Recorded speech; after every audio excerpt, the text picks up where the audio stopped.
Preparing for 20 grams of Hallertauer Mittelfloor hops. First wort.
20 grams of Hallertauer Mittelfroh. It's going in at first wort. About 25 minutes left. Welcome everyone. The late start this morning. Problems with the Wi-Fi. All sorted now.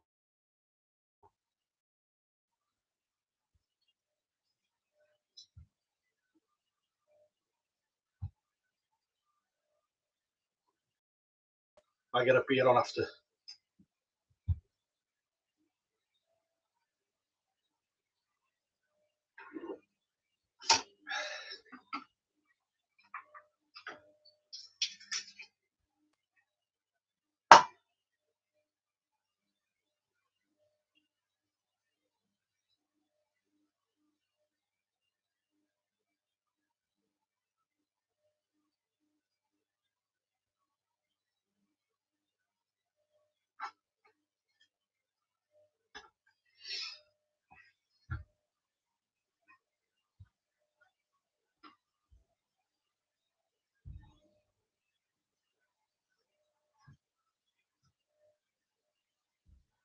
Lovely smoked beer smell here. 23 litre batch. There's about 3 kilograms of smoked malts in there. Beech smoked malt. Just on the third mash step. Looking at 15 minutes at 72 degrees, 66 at the moment. It's ramping up now.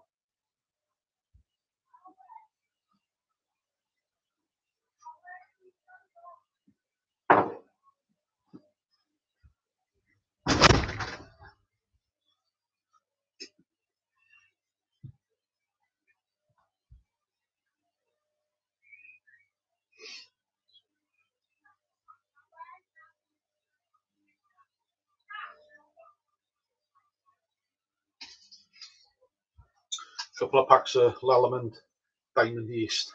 That's what I'm going to ferment with it.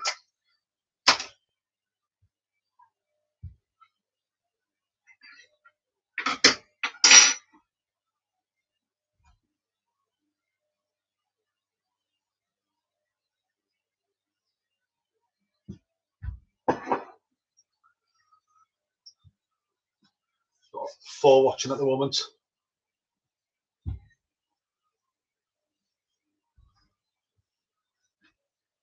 Let me know where you're looking from. Whereabouts are you?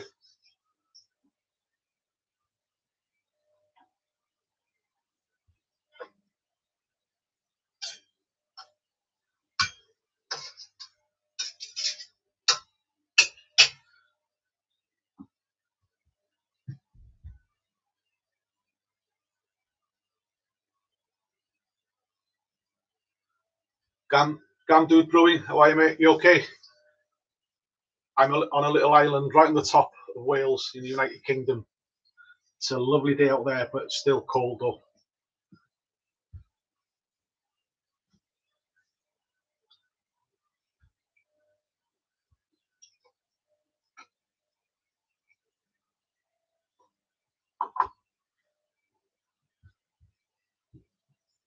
I am a subscriber, by the way.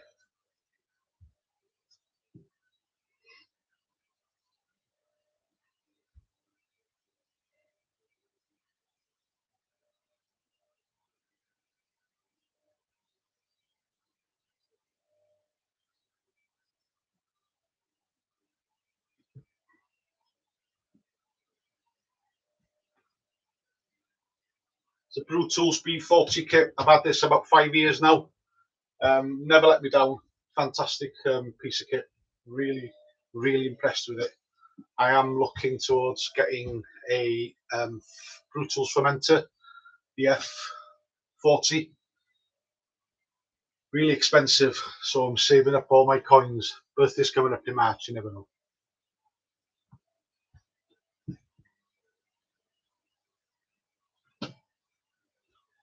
No worries, mate. You got a good channel going there, mate. Really enjoy it.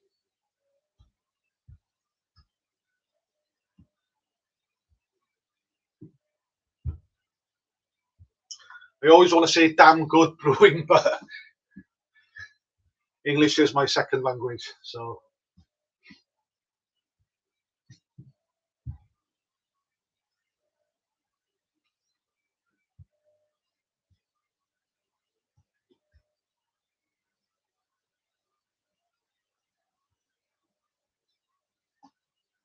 4 mash steps to this one. 25 minutes left in total. Then get on to the boiling.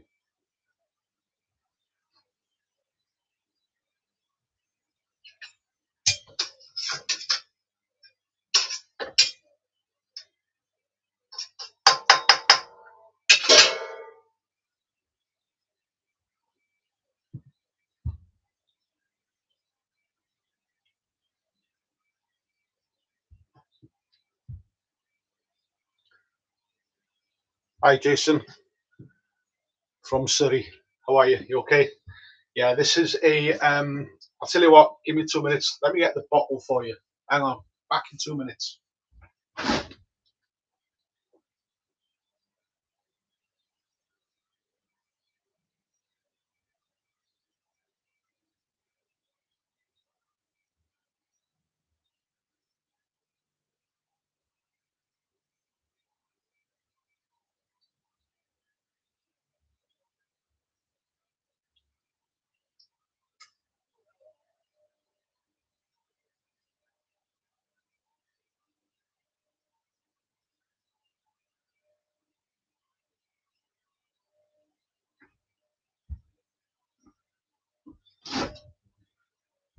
We are Jason. Hope you can see that, mate. It's an Schlenkerla Rauchbier, German smoked beer. I'm using, it's a 23 litre batch, about 3 kilograms of beech smoked malts in it. It's in a Märzen style. Let me give you the recipe so you can see what's in there. So the grist itself, there's 3 kilograms, of, as I've said, of the smoked malt. There's 1.2 kilograms of Weiman Munich 1, 560 grams of Weiman Vienna malt, 320 grams of Weiman Karamunich 2, 240 grams of Weiman Melanoiden, and 160 grams of Weiman Carafa 2.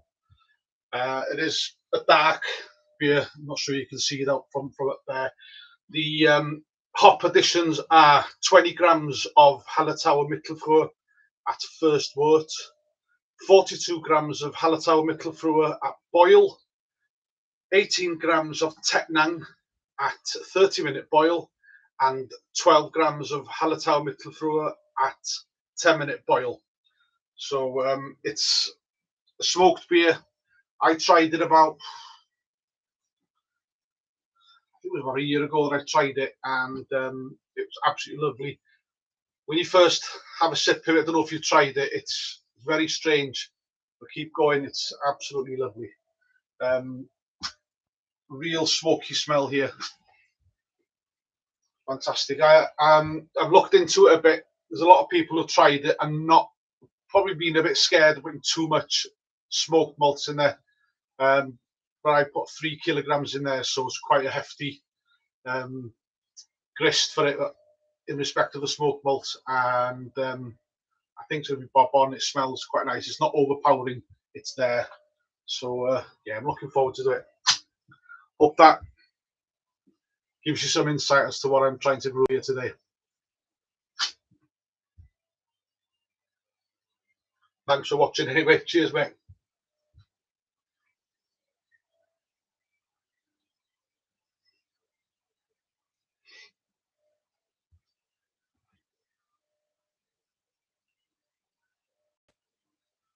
Just ramping up to 72 degrees. I'm on 68.5 at the moment.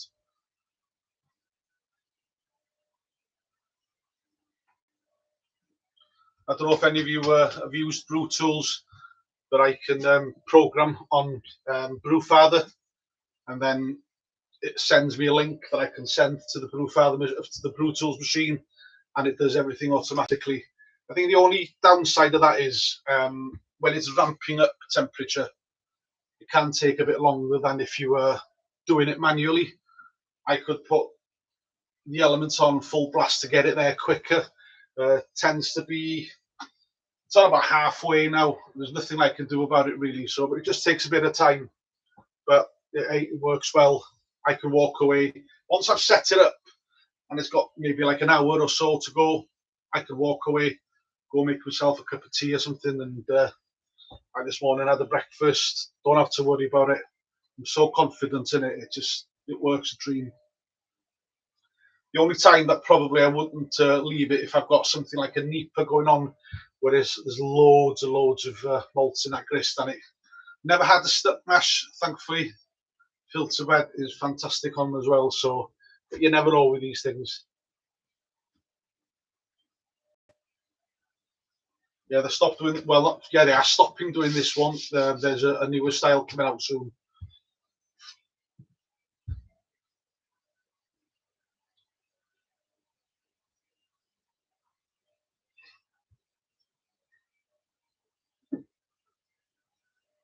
See that a bit better, maybe.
Surely it's beer o'clock somewhere, isn't it? It's about 10 to 1 in the afternoon in the UK.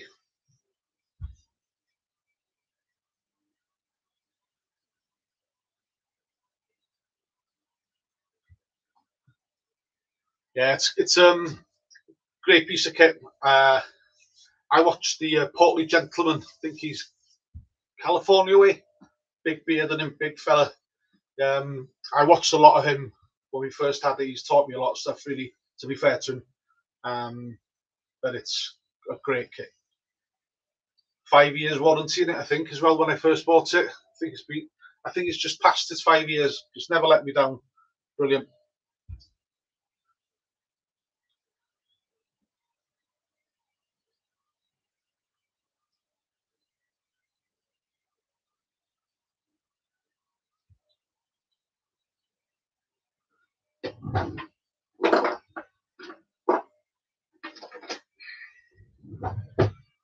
I got a lager of sorts in a keg there. Let's see if I can get this tap together. Get a beer going. It's cold in here. Just the right temperature for a lager to be conditioning.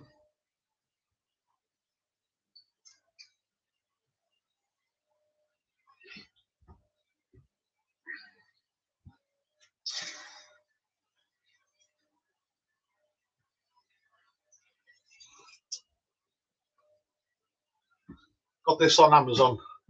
Battery powered. Got my sanitizer on it. Fantastic. One of the best things I bought.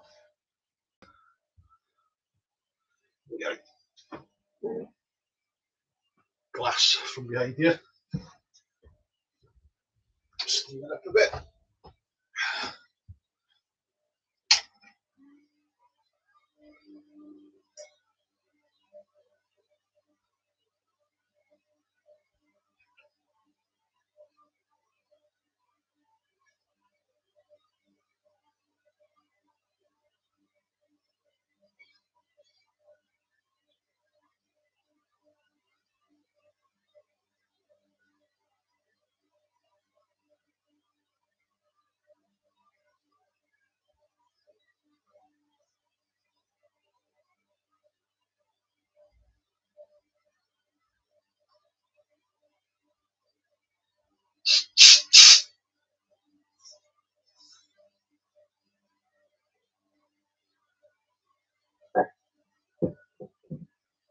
Beer's a bit lively. Wait for it to settle a bit. Yeah, I force carbonated it, so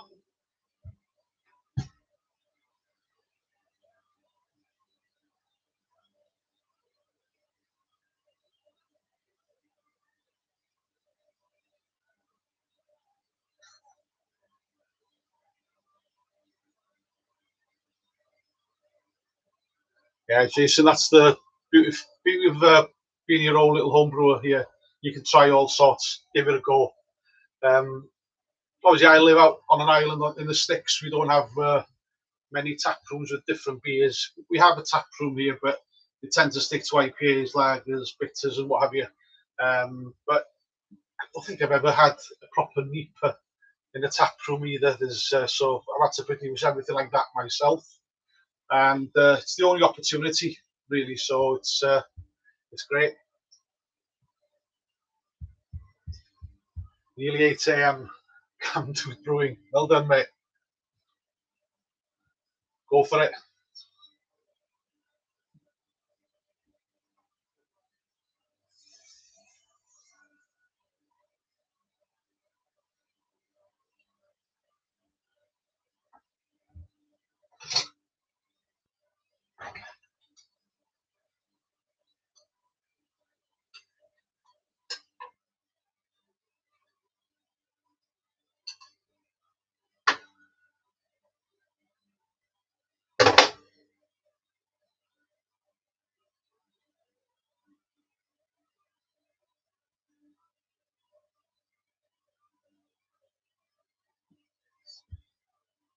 A lot of chill haze in this. Can see some bits of hop in there, so I'll probably pour another one.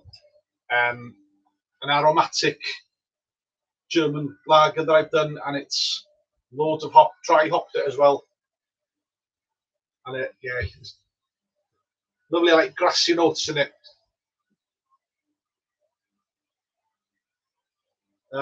Lager is going to be 2026, the lager for this little brewery here. I need to up my game on the lager. I'm not a lager drinker per se. I do like a lager, but I tend to brew old style beers, bitters, and what have you. Do like to make a NEPA IPAs and stuff, but I need to up my game. So bought a couple of books, looking all the time on YouTube at lagers, how they're made and what have you. And as I said, I need to get a pressure fermenter. I'm looking at this Brutal's one, but it's really expensive. I suppose it's going to cost me about probably £1.5 in total with all the stuff that I need to go on it. So it's a big investment, really, but it's a great hobby. When you buy Brutals, it is for life, really. They're not cheap. They're good quality stuff. So yeah, so that's my next step. So I can really, dial down and on the get the proper lager or a pilsner. Right, iechyd da, as we say here in Wales. Cheers, bottoms up.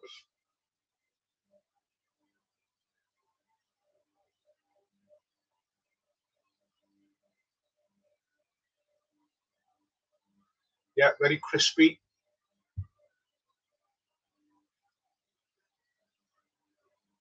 Very cold as well. Take it easy today, work tomorrow. So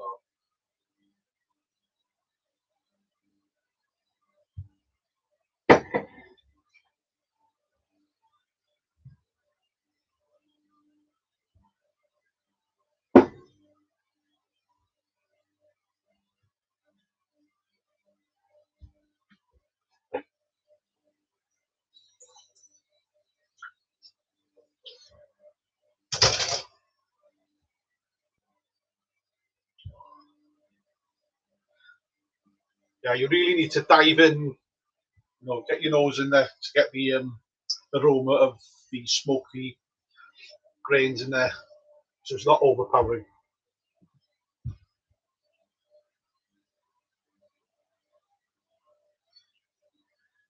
Yeah, I'm with you on that statement. It's a good statement, that buy once, cry once, go for it, get that fermenter. I am planning on it. So my birthday, early March. Been saving a bit here and there. So yeah, I am going to go for it. I am debating selling one of these Grainfather. I've got the two Grainfather um, Pros. I don't know if you've seen them before. Just get it out to show. Quite a decent fermenter for ales and stuff. Again, never let me down. Glycol to boot. I have sold one. I am debating to sell a second one. So I can have one for ale, Leapers, IPAs, what have you, and one specifically for lager. I really need to, as I said, really need to get my act together on the lager bit. So I am debating to sell the second one as well. So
it's a cold day, warming my hands.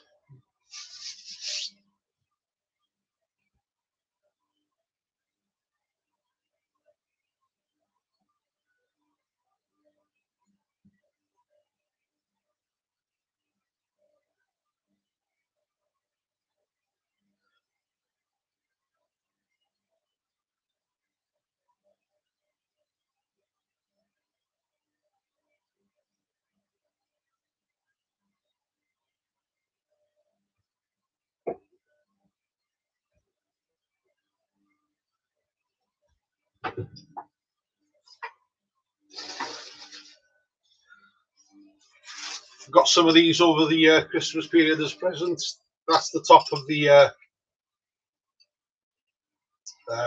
kegs that I use.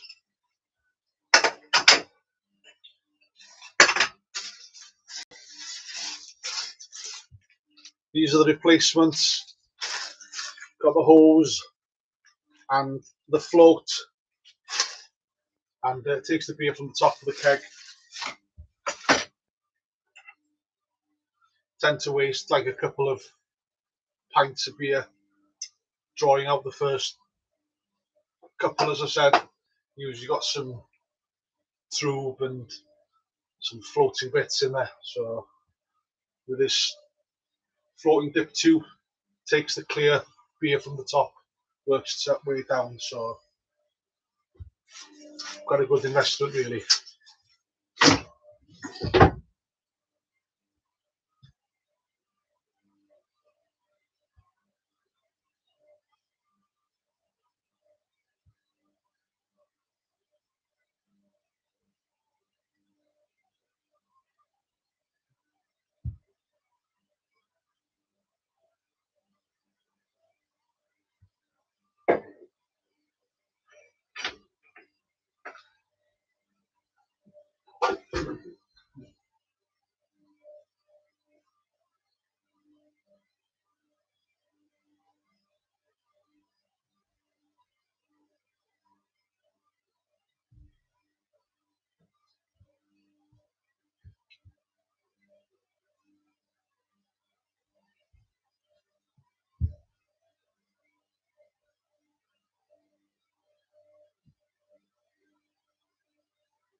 Yeah, I agree with you, Jason. Getting proper feedback. I give some bottles to friends and family, and they all say, "Yeah, that's nice, that's decent, that's great." But you know, when you get to a certain stage, you want proper feedback. So this year I've just sent a lager, this lager here, and what was the other one? Oh yeah, an extra special bitter to 2 competitions. The Scottish National Homebrew, they've just received my bottles yesterday. Had confirmation of that, and I've already packed and ready to do the UK National Homebrew as well. Both are BJCP. So listen, I'm not expecting to win anything. What I want is proper feedback to get me on the right track. So sometimes, you know, when you give them to your friends, you don't get proper feedback. Most of them don't understand what the beer should be tasting like. They just drink it for what it is. So yeah, maybe that's the way forward, or maybe join the homebrew club. We have a homebrew club here at Angles. There's only four of us really, but that's why I'm sending these beers away, just to see whether or not I'm on the right track. Getting to that point, I've been doing homebrew since 2017, the bucket and jar, and then all grain brewing from about 2018. So I'm starting to understand what I'm doing now, but I just need to hone in and get as best product as I can, really. But yeah, you know, just making sure that for me it was making a bitter, making the best bitter I could. Some of them were horrendous, you know, but it gets better and better. I don't know if you listen to the Hop Edition podcast, get yourself on that. There's a lot of good advice on there. I think the homebrewing community as a whole is fantastic. Fantastic. I've had advice from all over the world.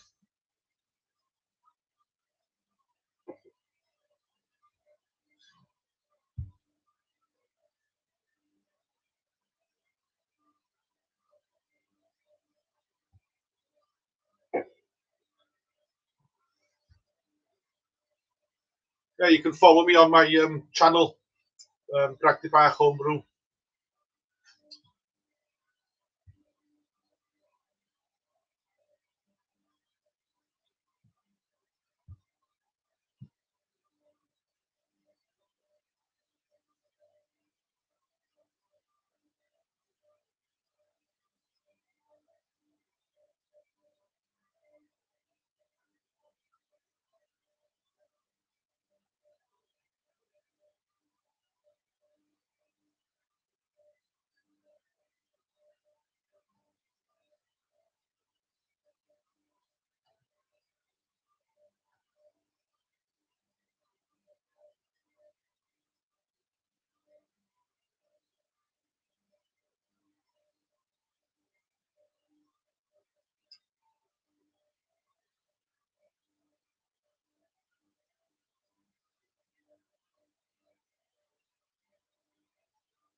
Just put the link up to my channel if you want to subscribe, anybody.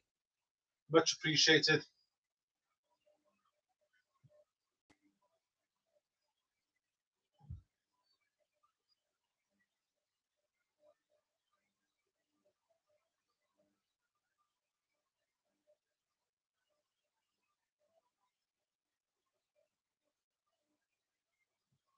Yeah, it's a good idea, that, Jason. It's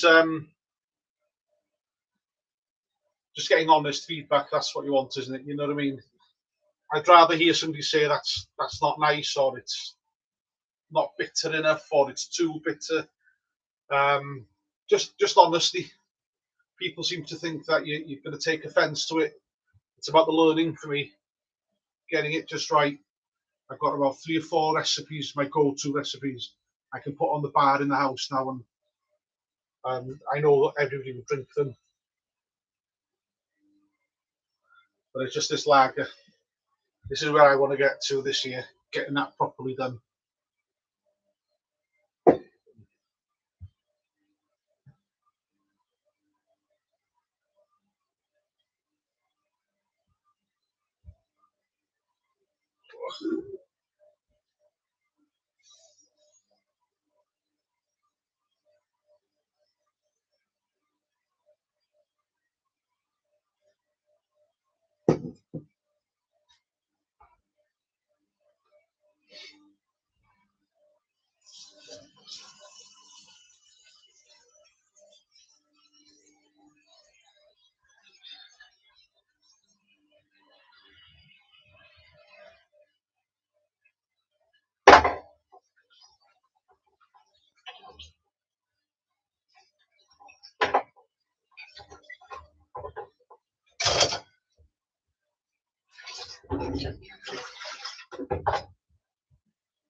We've got 6 minutes left on the mash step 3 of 4.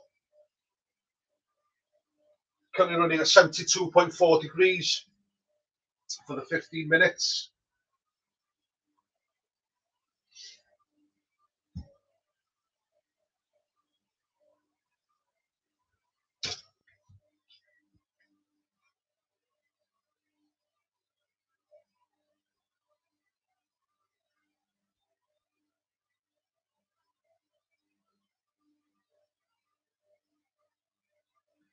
So before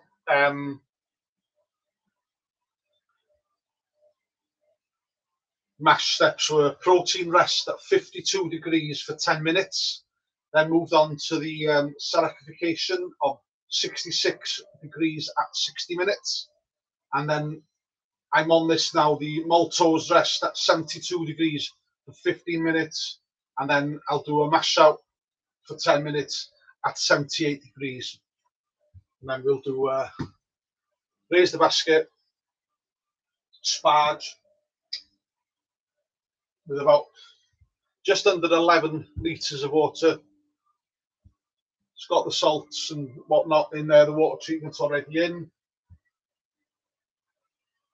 Need that 76 degrees, 74 currently, so just bang on time.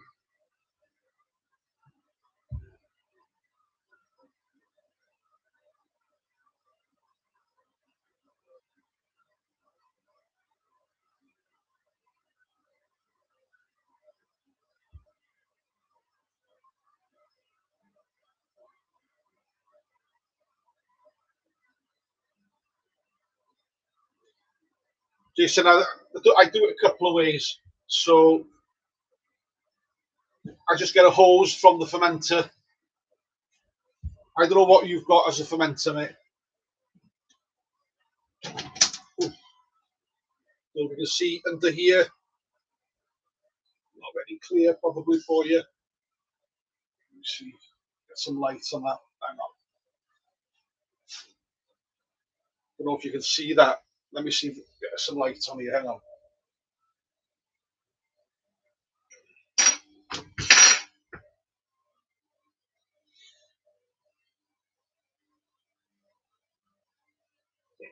Not very clear. Can you see the grey piece there? I stick a hose in there, mate. About 12 inches long, if that. And just open the tap straight into the bottle. I then, sorry, just put that down. What I do then is, once the bottle's filled up to the neck, I'll put some gas in there. I've got this hose here. Pop some gas on the top, just fill it over. And the caps, these caps have got oxygen scavenging inserts in there. I think most caps have now. Pop it on, put the sugar in, put the cap on straight away. That's the easiest way, really, without any fancy equipment. I do have the Blichmann gun. Is that here? Where do I put that? Just bear with me, mate.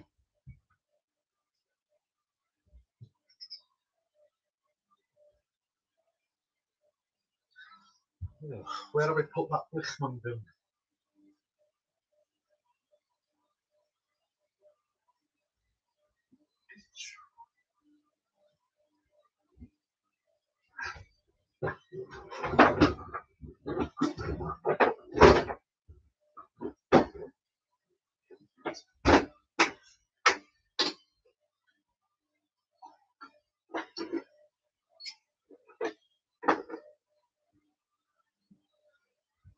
That's the Blichmann gun.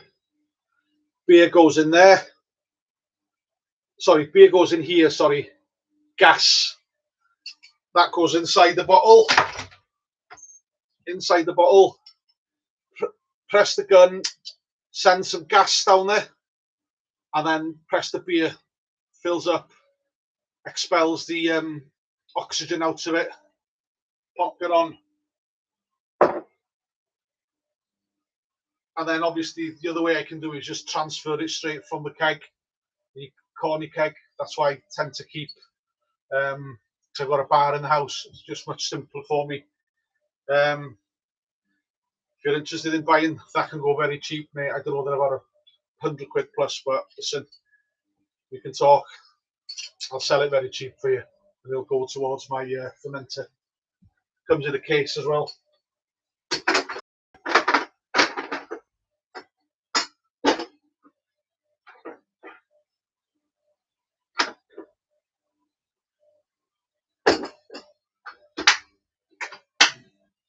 You can look it up if you want. Blichmann gun, Blichmann gun. Plenty of videos on YouTube. You can see how it works. There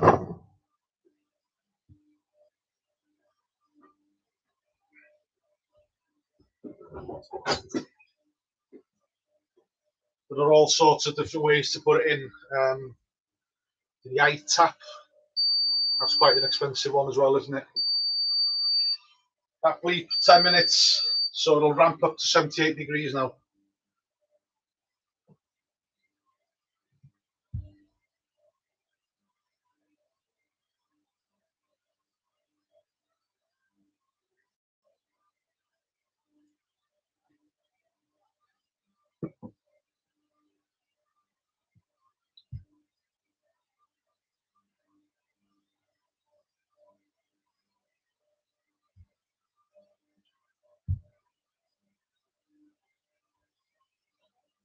My capping station.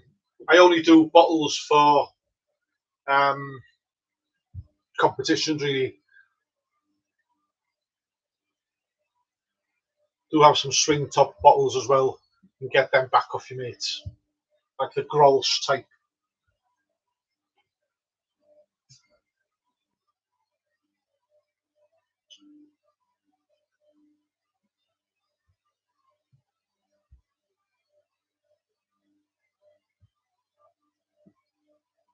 As long as you try to expel the gas from the top of the bottle, it'll be fine, mate.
Four mash steps today. This is extend your brew day quite substantially.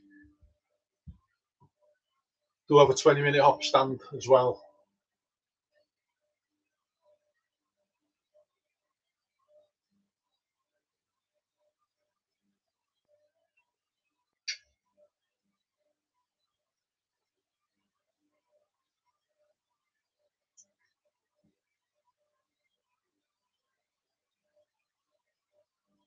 It's quite a handy piece of kit, this one, the Brewzilla.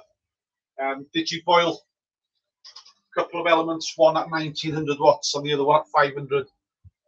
I'll bang both of them on, get it up to 10, then switch the 1900 watt one just to keep it at the right level, or right temperature, I should say.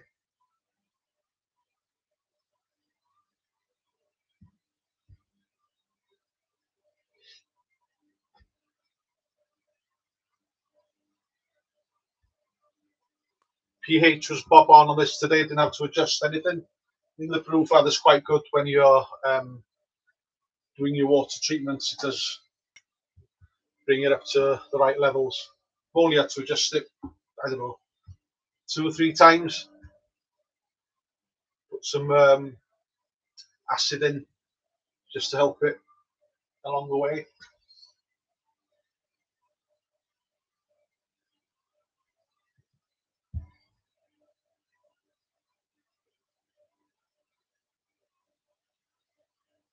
I do the same, Jason. Whatever I've got left, I'll bottle as well. Just depends really what beer it is. If it's like an experimental beer, I'll not bother really. Just put it in the keg. Tend to find that bottles accumulate very fast in the fridge. My go-to is just go to the tap and drink from there.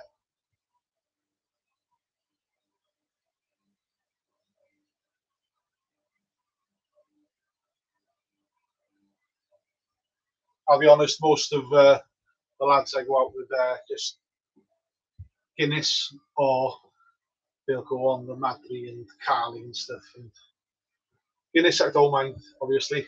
But, yeah, not into that Madri and Carling stuff. Let's leave that where it is, in the gutter.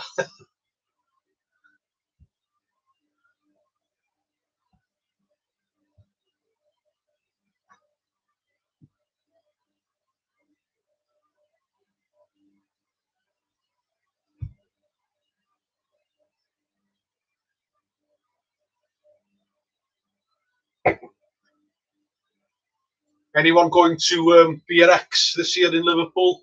18th and 19th of March, I went. when was it? 2 years ago?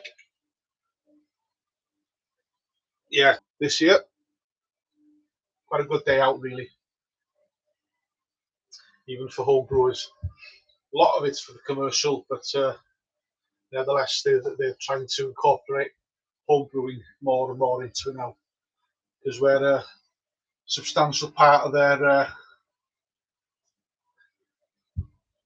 money. We spend a lot, don't we?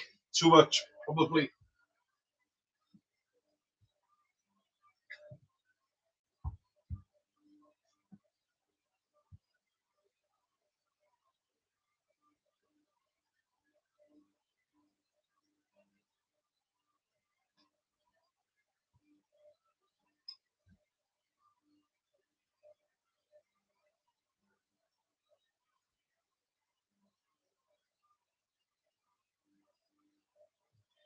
Just checking the colour of the beer. It's quite an amber hue to it. It looked a bit red, but no, it's definitely amber.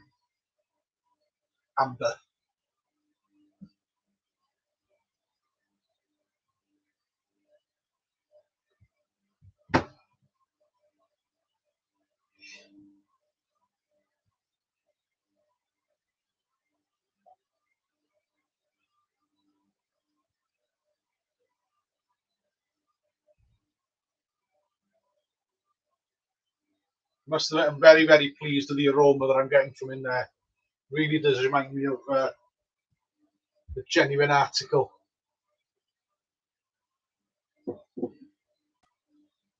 Sort of keeps you some faith that you're pointing in the right direction with it.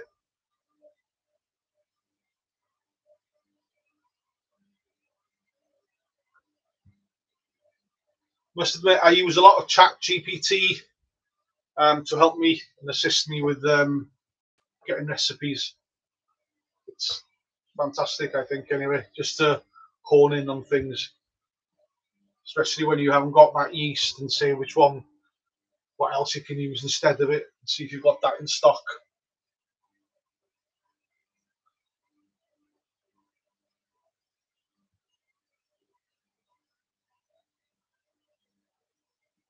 This was part of the AI process, so proof will be in the pudding.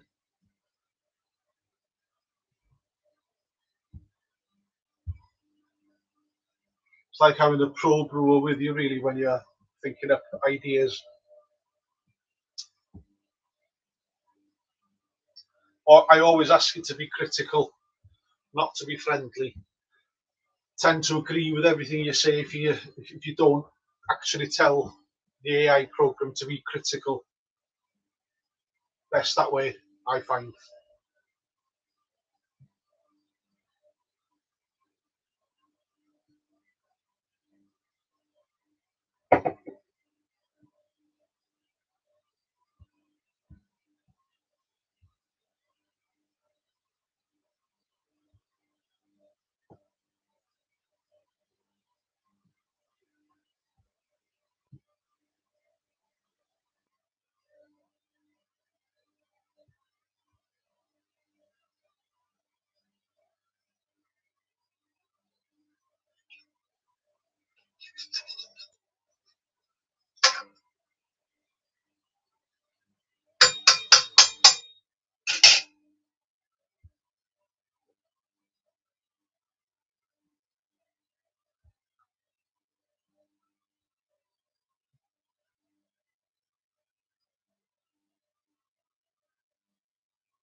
I'm not going mad.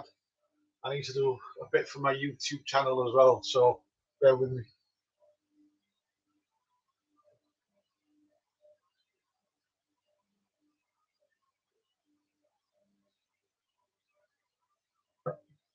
So welcome back. I'm on mash step 4 of 4. Well, it's coming up to mash step 4 of 4. 78 degrees, 10 minutes. It's at 75 degrees at the moment. But yeah, it's looking good in there. This machine is spotless.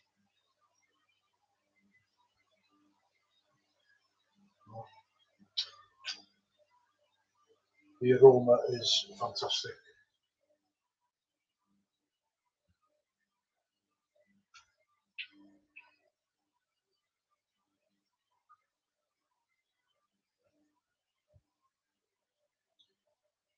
Really does remind me of this. So,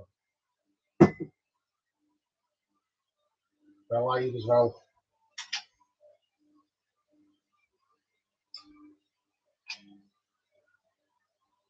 We're live on there. Camera is up there.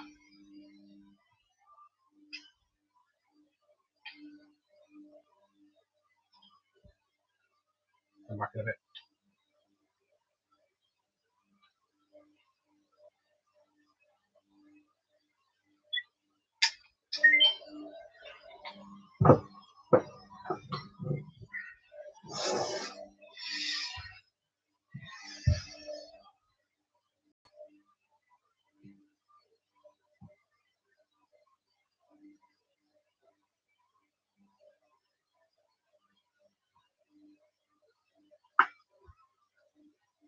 Back in 2 ticks, guys.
And I'm back.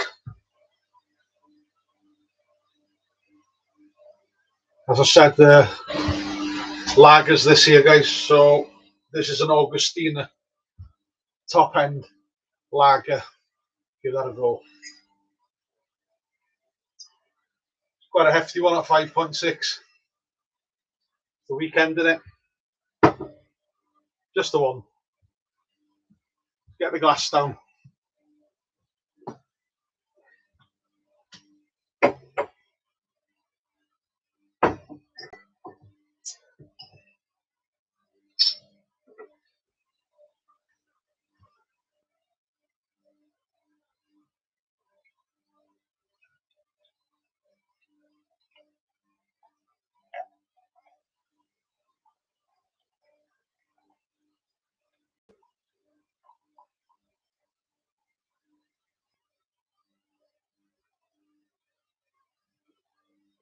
Wow, look at the clarity on that. Bloody hell. Decent head on it as well. Iechyd da. Cheers. Thirsty work, you know.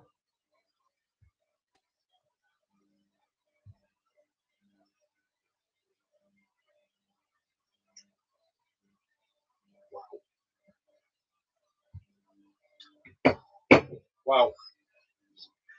If only we can brew something similar to that, eh? Wow, that's good.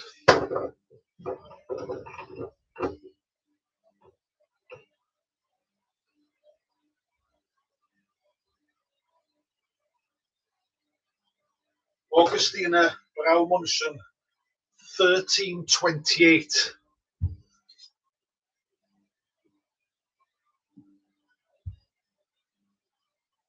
Nearly 700, well, just over 750 years old, isn't it? Jeez.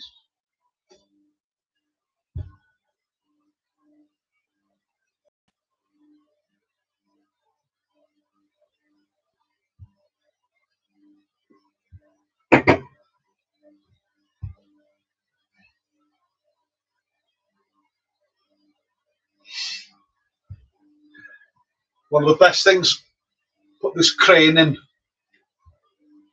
Basically, the rope goes through two pulleys, the crane's underneath all of that. What we can see, oh, yeah, that yellow handle got the up and down buttons on it. Saves a lot. Getting older now. Well, this is quite high anyway. You need to lift it.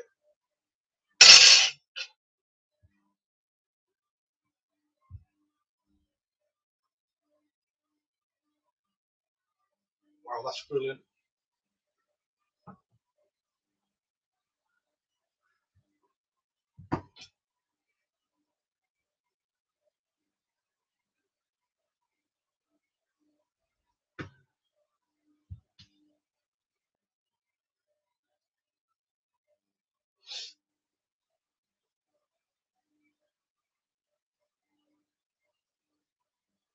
Sometimes I wish I could override the automatic part of this, where you feed in the information and then it works out itself temperatures. And this is at 76 degrees now. I need it to be 78, and the elements are halfway. I'd love to be able to grab that and put it onto 100% just to get it up there quicker. But that may come one day.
Nearly tipped my beer.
Just checking the temperature profile for fermenting the Lallemand diamond yeast.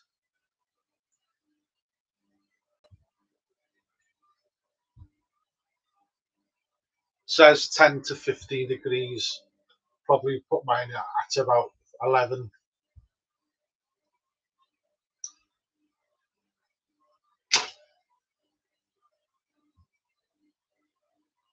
Takes time to kick off, doesn't it? Sometimes I wish I should have done a starter with it, really. There we go. Never mind. All the time in the world, anyway. It's not a problem.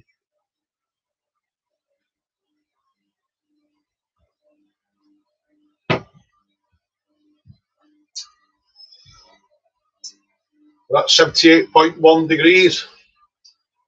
7 minutes and 50 seconds left on the mash out.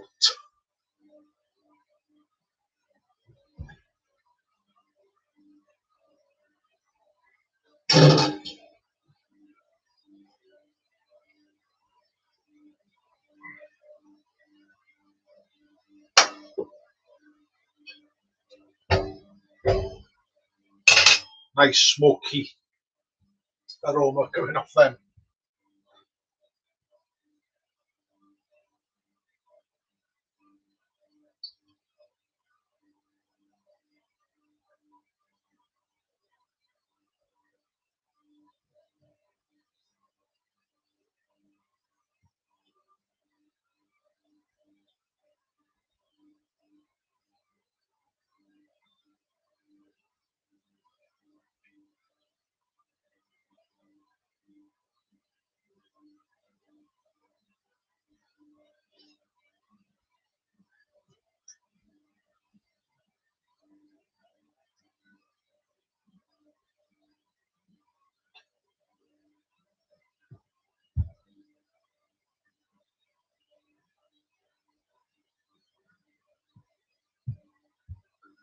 Cascale forever, welcome. How are you?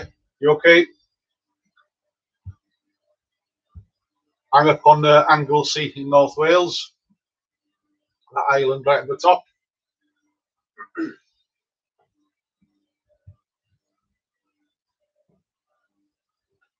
Trying to produce one of these, the Schlenkerla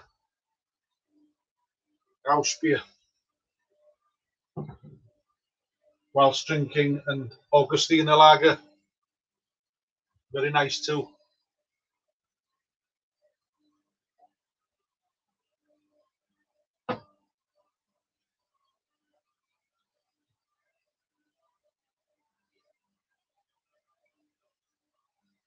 Just over 5 minutes left on the mash out.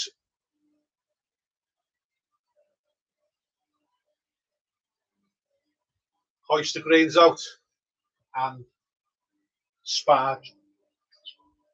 Get it up to 76 degrees.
Getting ready to raise the basket, the grain basket out, and sparge off about 11 litres of water over it.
Forgot to put you on charge.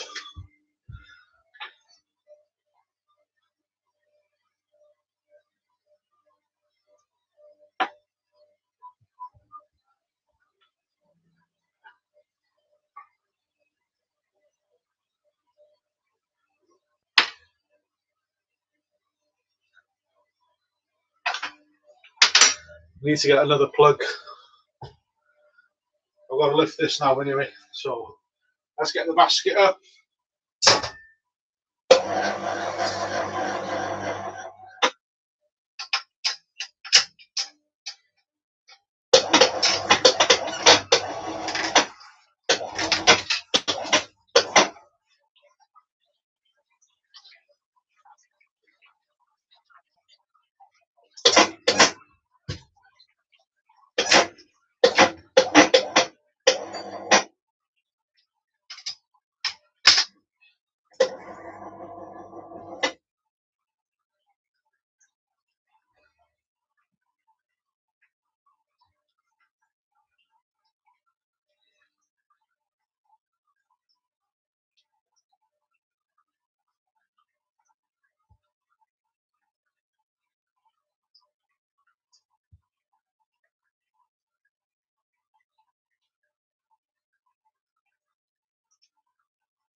That's it. Just let that sparge now. I'm going to get plug to put the laptop back on. Before you run out.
It's the right colour going in anyway. You're steaming up. I'll just give you a bit of a wipe.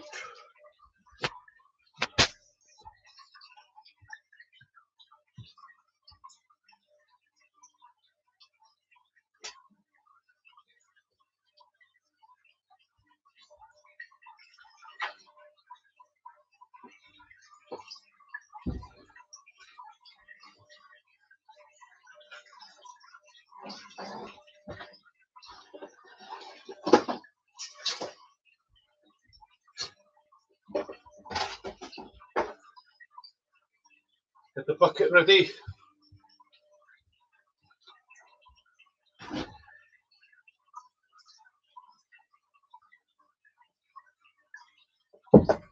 Still cold out there. Sun's out, but it's still cold.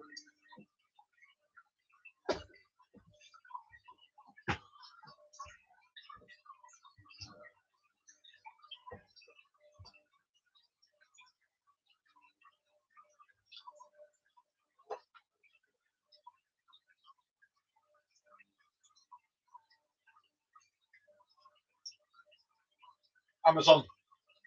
HLT off. Okay.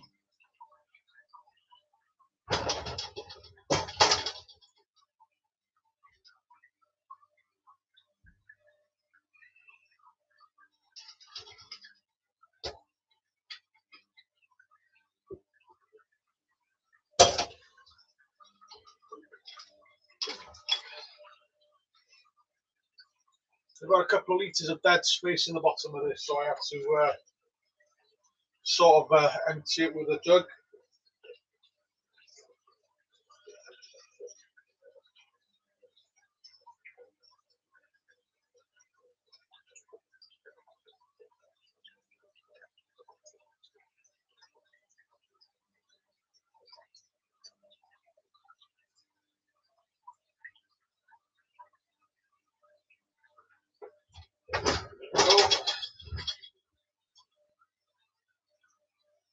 In fact, it's 1.5 litres of dead space.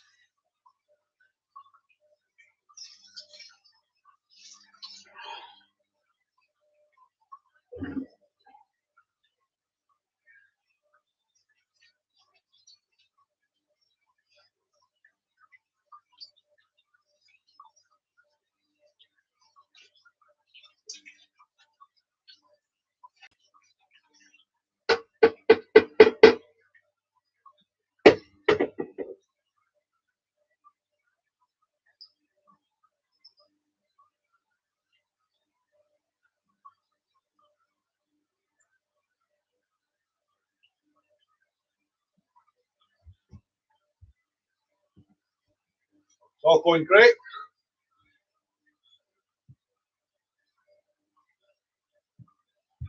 Unfortunately, this is not frothing ale. How are you, Richard? How's things?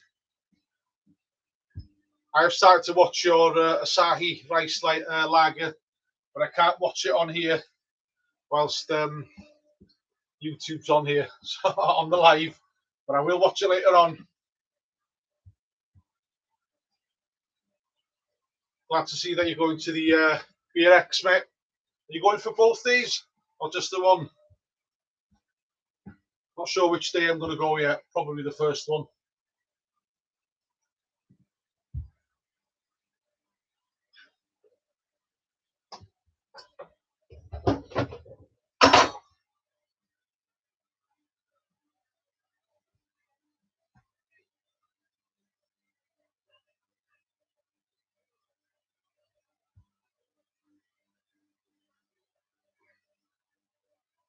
Drinking an Augustina. Wow, it's a nice lager.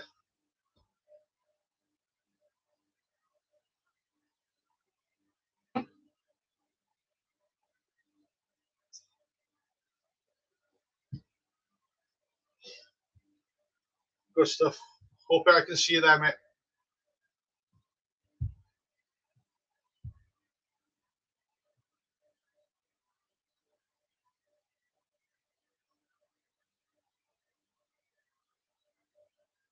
Yeah, Richard, I did the Helles Rauchbier. Got a recipe off Brewfather, and I think everybody's been the same. Probably a tad too scared to put too much of the smoked malts in there, and it was quite faint. It was there, but quite faint. 23 litre batch here, and there's 3 kilos got in for this one. Lovely dark colour. The aroma's fantastic. I have drank a few in the past 2 weeks just to get the taste for it. Make sure I'm on the right path. I just brought this bottle out. A lot of people were asking what I was doing. So it's the Schlenkerla. The aromas are fine, so I'm hoping it's going to be good. And Lallemand Diamond Yeast.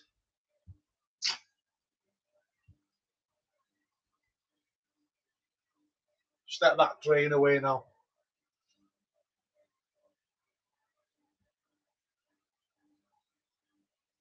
I used to pull it out, you know, the grains off quite quickly, let it drain, and it was surprising after about 20 minutes, this bucket would have, you know, 2 or 3 inches of wort in there. So I tend to just leave it there now. It doesn't look like it's dripping in there where I look down here, but it definitely is in the centre where I can't actually see.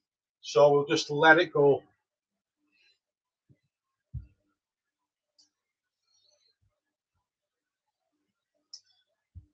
Let me just see what the percentage of on the recipe, mate. Just bear with me.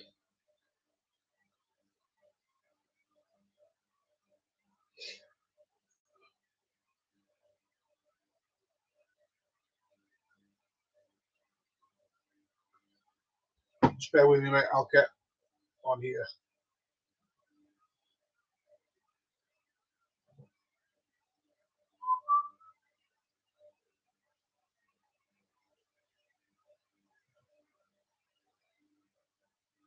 So it's 54.7% of the smoked malts, 21.9% of Munich, 10.2% of Vienna, 5.8% of Karamunich 2, 4.4% of Melanoidin, and 2.9% of Carafa 2.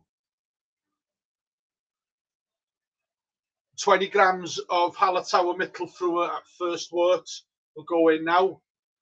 42 grams of Hallertauer Mittelfruhe at 60 minutes, that's 14 IBUs. 18 grams of Tettnang at 30-minute boil, or 4.5 IBUs. And 12 grams of Hallertauer Mittelfruhe at 1.4 IBUs. last 10 minutes of the boil.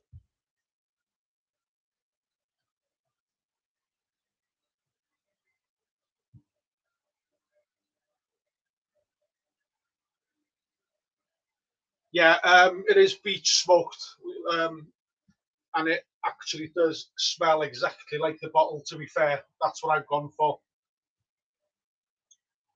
You lucky boy.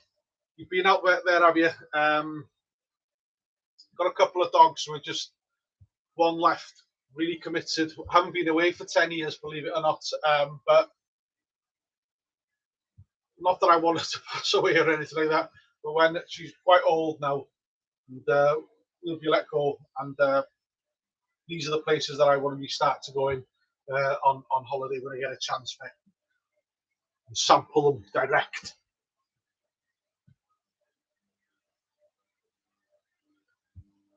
Yeah, to be fair, the aroma are fantastic. So I'm hoping, cross fingers, that it's going to be good.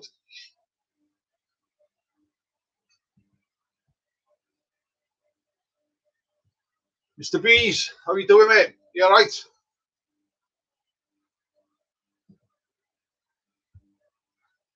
Seen you up your game on the brewing as well. Good on you, mate. Good on you.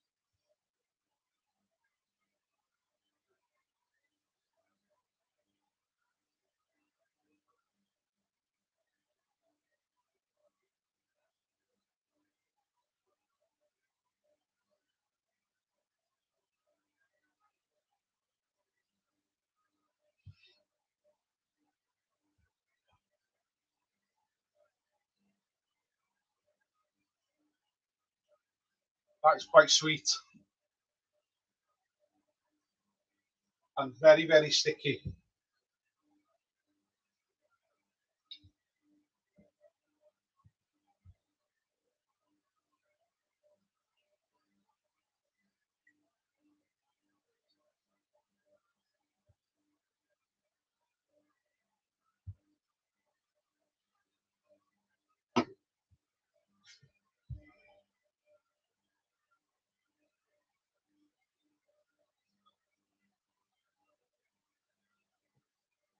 Just run through the percentages again for Mr. B's. So it's a 23-litre batch, mate. So smoked malts, beech smoked malts, best malts 54.7%, 21.9% of Munich 1, 10.2% of Vienna malt, 5.8% of Karamunich 2, 4.4% of Melanoidin, and 2.9% of Carafa 2.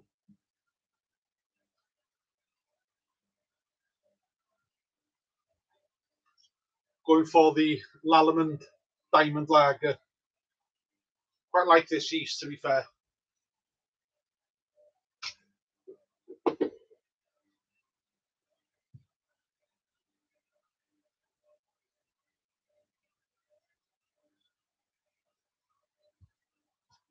I can do it right. So just finished off sparging it, just letting it drip away. It's 89.4 degrees centigrade. Sorry, I don't know what that is in Fahrenheit, but it's getting close to boiling here. I'll just let that drip away.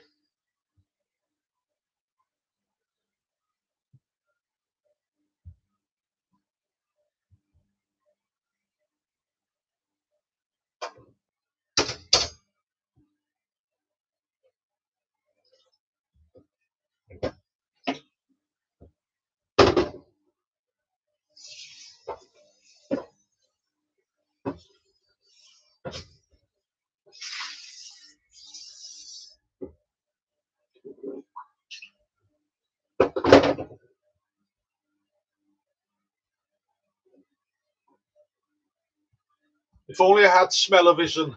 Absolutely gorgeous.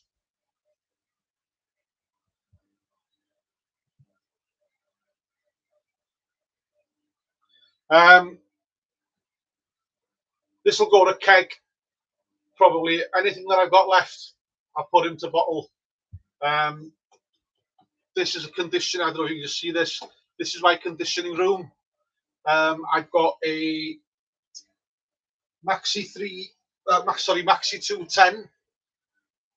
Got the pipes going into an old motorbike, a radiator, couple of computer or PC fans on the back of it, and it's temperature with Inkbird. It's insulated all round. I do have a tap on the other side as well, so I can get direct beer when I'm in the shed. So yeah, this is good. I had this so about 18 months probably. It's bob on. I can get 4 kegs in there and a few bottles as well. I usually keep it at about 10 degrees or lower if it's lager, just so it conditions. Sorry.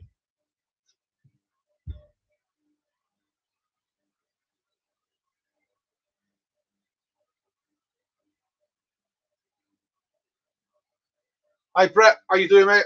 Enjoying the beers, eh? Got an Augustina here, lager. Got the bottle somewhere? Where did I put the bottle down? I'm not sure. Yeah, but it's an Augustina lager. It's fantastic.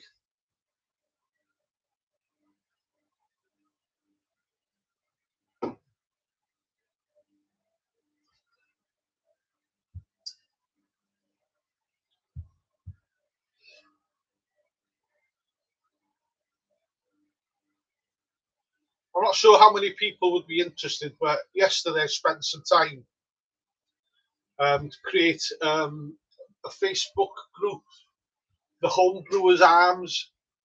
I missed the hop edition. It should be on every week in my mind anyway. I missed the chats at the end, and it'd be great, you know, if you're on a Friday, whatever, any day of the week really, you're sat and having a beer, it'd be great just to have a chat with somebody else. You could put a link on that to have a chat on the Teams or Google Teams or something. Let me know if you'd be interested in something like that. Then I could. It's all ready to go. It's up and it's there. I just need to press the button. Great to have a chat with people and see people, you know, and talk about proper beers. When I go into town, they're all drinking, pardon the pun, shite, lagers, you know, Madri and all that stuff. I can't even bring myself to say the names of the beers. But I don't often get a chance and opportunity to talk about brewing with a lot of people. It'd be great, really, to just have a chat, you know, whenever.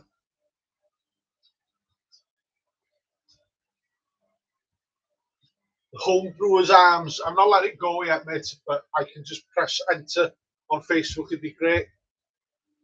I can let anybody be an admin on it, and if you want to just go on it, it'd be great. Carry on. Not done it for anything else. It's just for community and people who are just like having a beer of an evening and just want to chat with somebody.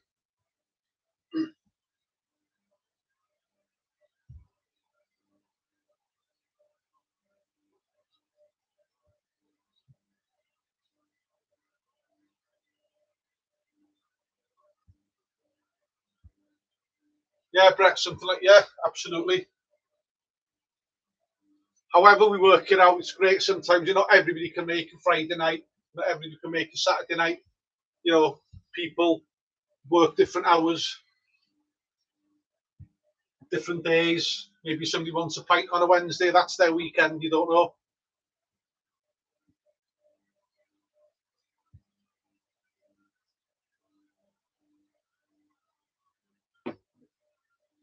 Yeah, I really do miss having a chat of a weekend with like-minded people.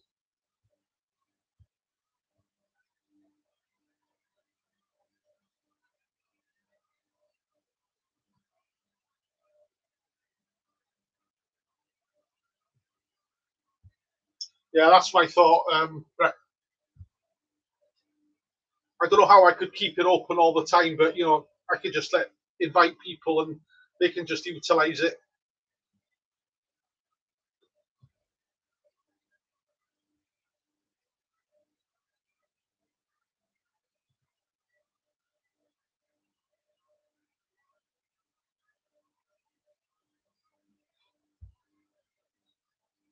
Yeah, this is just be a free thing, just for people to chat and muck about. You know.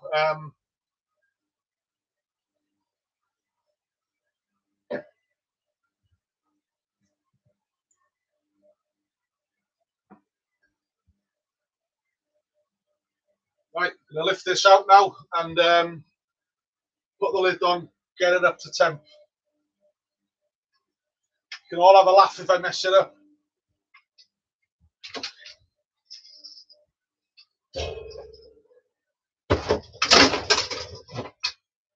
Still dripping away.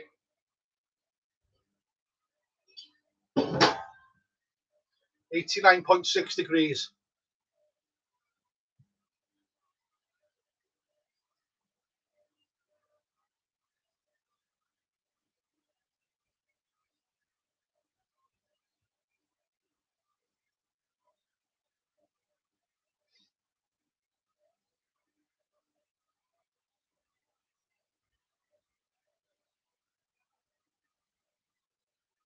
Yeah, I've heard of this Discord. I've never been part of it. I've never been on it. Maybe have a look at that as well. But if there's appetite for it, I might let it go and just let people use it. So I don't know if you probably all know Brew a bit. Rick Shaw, he did something last week. I just copped him live doing something, talking to a couple of lads from America and two or three from this country, I think, were on it. He wasn't too sure what he was doing at the time, but you know, we were all talking, all having a chat. So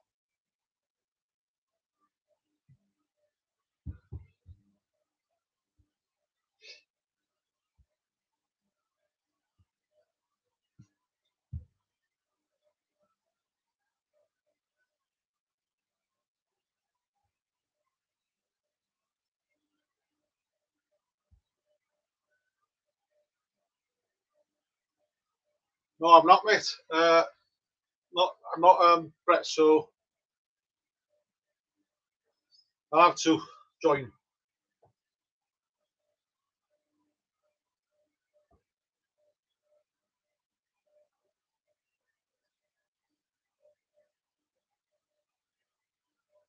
I'll have to look into this Discord, see what it's all about.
Yeah, guys, if you can get me on to something like that as well, that'd be great. I did initially open this the Homebrewers Arms as such for the homebrewers up here in Anglesey. One of our members has just moved over to South Africa to live. Just wanted to keep in touch with him. Thankfully, the times are very, very similar. I think it changes winter time or something like that, about an hour, but it's no big drama. It's not like we can't get in touch with each other, but I thought it'd be great, really, just to keep in touch and see how he's getting on in Africa. But I thought then, wouldn't it be a great idea for like-minded people to get together? But obviously there are some that I've not been able to see before. So yeah, if you can add me onto that, we very much appreciate it. And I'll try and open that one up for everybody as well, and put a couple of invites in. See what you think.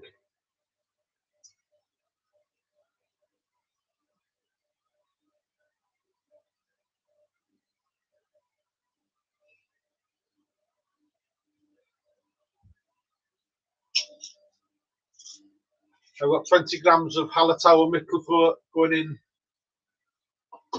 first wort. So I'll just wait for that to reach boil, sorry, and I'll pop it in.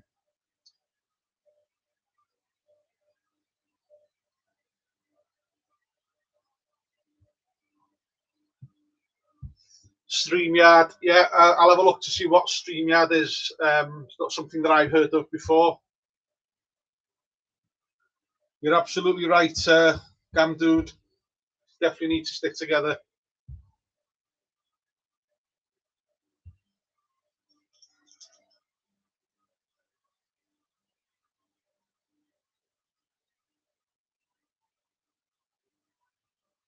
I only know about 3 or 4. Yeah, 4 people, 3 other people that brew, and I tell you, they don't brew half as often as I do. But this community that we have, it's kept me going with this brewing hobby. Really enthusiastic, really friendly. I've never seen a group, and that's why I'm still going. Started 2017, and 9 years built this shed just for this. Got all this gear, and I thoroughly enjoy it. I made some great friends on it.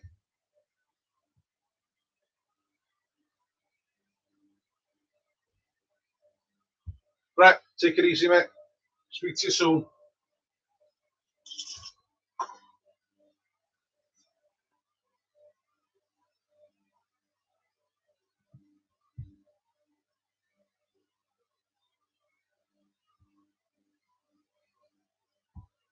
It's a lovely sunny day here on Anglesey today.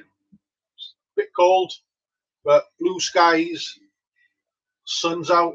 Should be in the beach, really, but no better place than your own shed.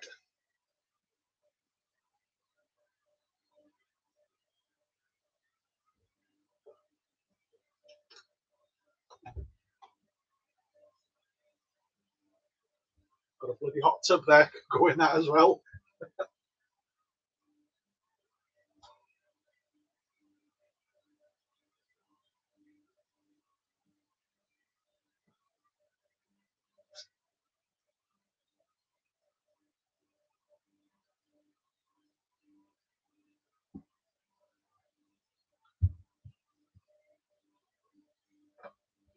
Anybody in the market for one of these Grandfather Pros fermenters? Just listed it up on eBay. I'm going to be in the market in the next month or so for I think I'm going to go for a Brew Tools fermenter. I do quite fancy one of them because I've got the Brew Tools kit here. But when I see your stuff, Rich, and you've got that brew built,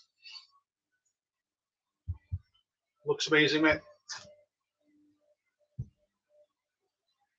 Yes, I do have an Instagram, mate.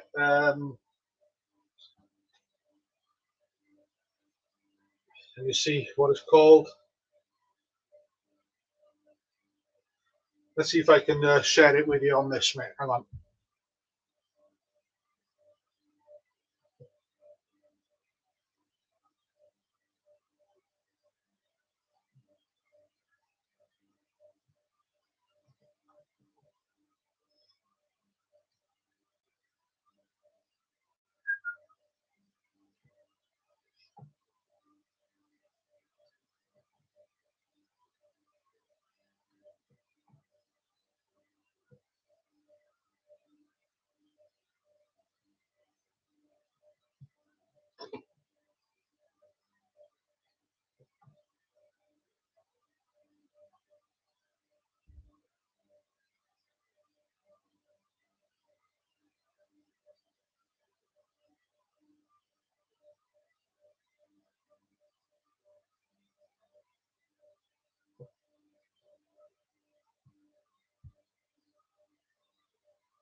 I'll have a look for you, mate. I'll follow you now, mate.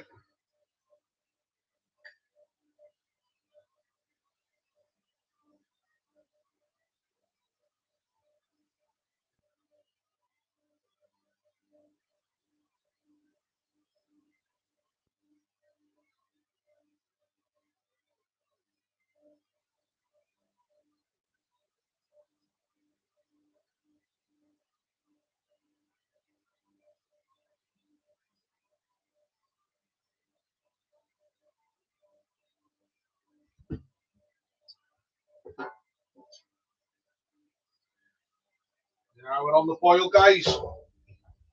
Let's confirm that. Bit of a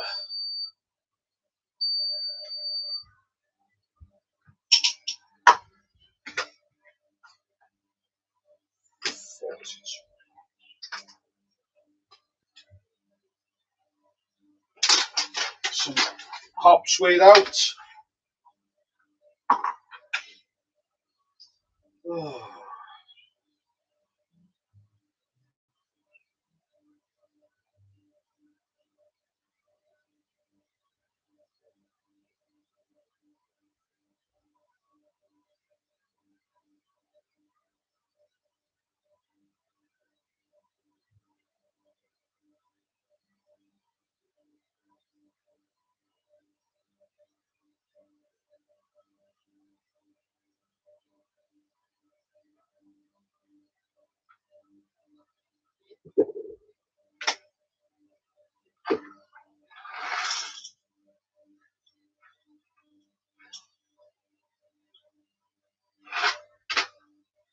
Hops got in.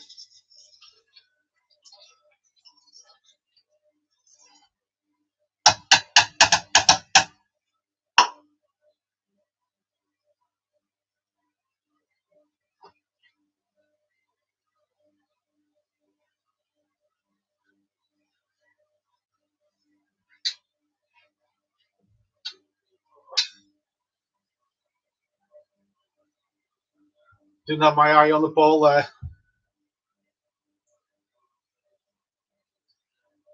Yeah, let's give you a clean. I've closed the window, don't know why I did that.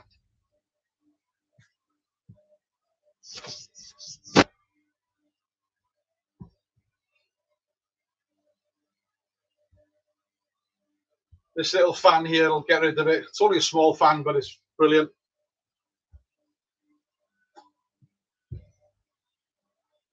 Getting warmer now.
Waste not, want not.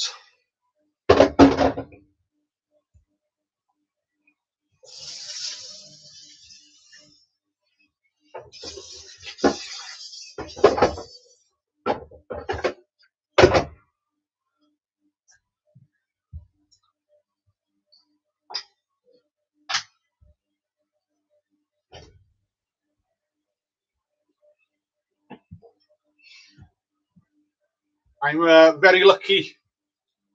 Just across the road, some cows. Let that cool down. Drop it in the field. It'll be gone in no time.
Next hop edition Tetnang 4.7 on the alpha acid, 12 grams of that in. I put the recipe with the different alpha acids on, so I need less. I wanted 18 grams of it, but 12 grams is sufficient at 4.7.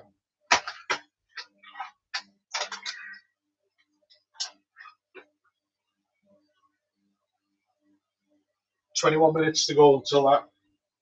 Gotta get some cleaning done, eh?"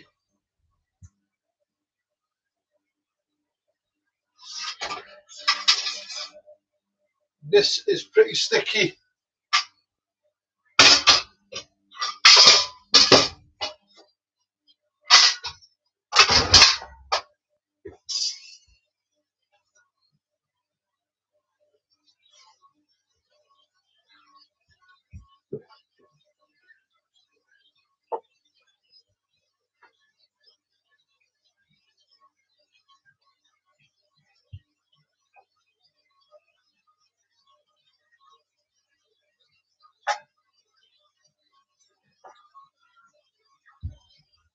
Got the leather apron on when I'm dealing with water.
like to keep on top of things as I go along.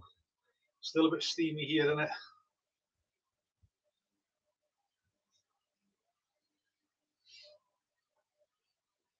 That cold air outside as well doesn't help.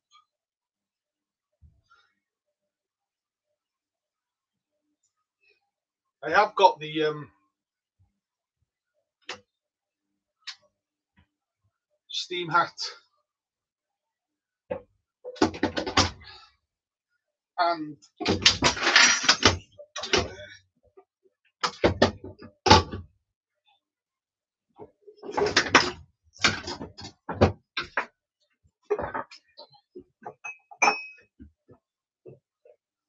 the condenser as well, but I don't know if I've really enjoyed using it, to be honest with you. I find that the boil off is never, well, for me, it's never right. So I might actually sell this as well. I put it up on eBay or something, some more money towards the new fermenter, something that I know that I'll utilise. So yeah, this might be going up for sale as well. If anybody's interested in that.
I only went and forgot to put the 20 grams of first wort hops.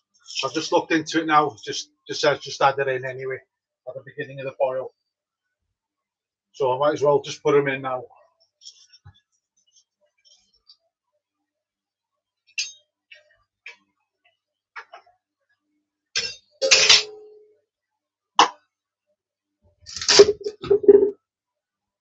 The great piece of kit here. Trubinator by Brew Tools. I'll pop that in 10 minutes before the end of boil, and that will just help sanitize it, and basically just holds all the trub and hops in there so I can get it clear enough from the side.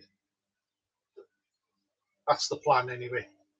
Tends to work, keeps all the crap in there.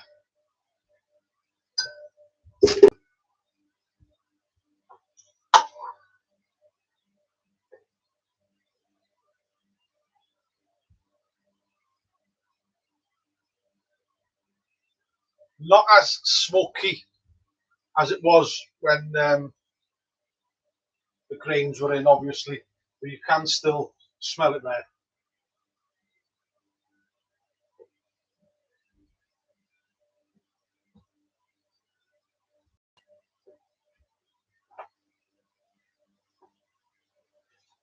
Yeah, it's surprising. I just had a bit of a sniff of the spent grains in there, and it's not that smoky either.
Hi Rob, just added you on Insta. Well, followed you on Instagram, mate.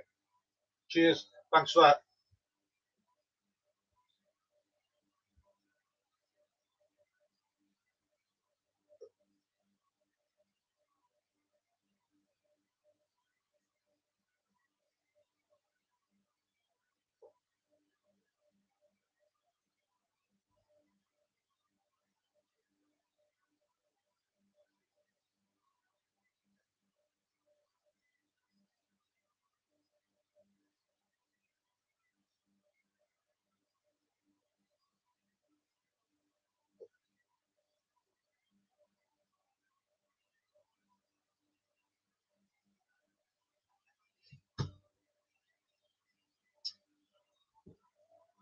Four minutes to go, then we'll put the 12 grams of Tetnang.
So I've got the Technang open. Have a listen to the aroma profile of this. In the raw, hops, woody aromas and cream caramel components such as resin and almonds predominate, combined with fruity blueberry and spicy curry.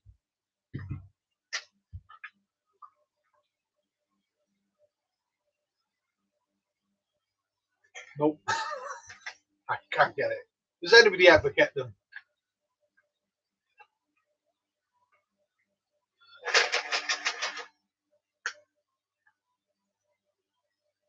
I get the woody, yeah, I'll give them that.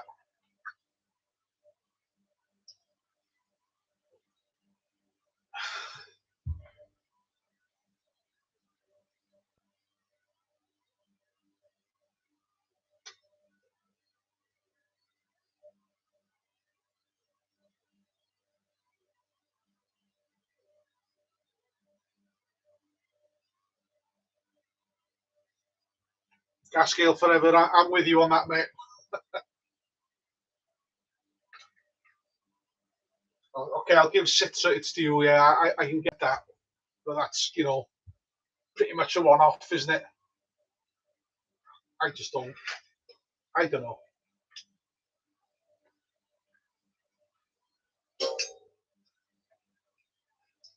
Thank you very much for all of you that joined me. It's, I never thought anybody would join today, so really happy with that. Thanks for all the conversation as well, guys.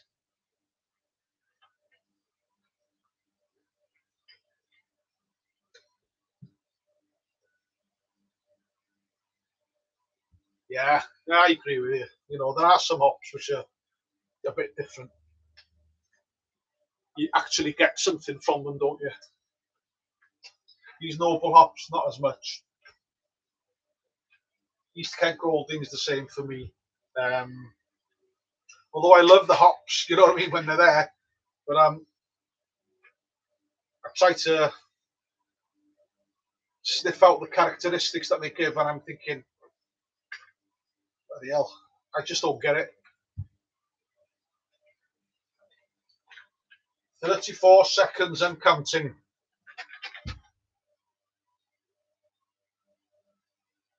Thanks for the likes, guys. Thank you very much.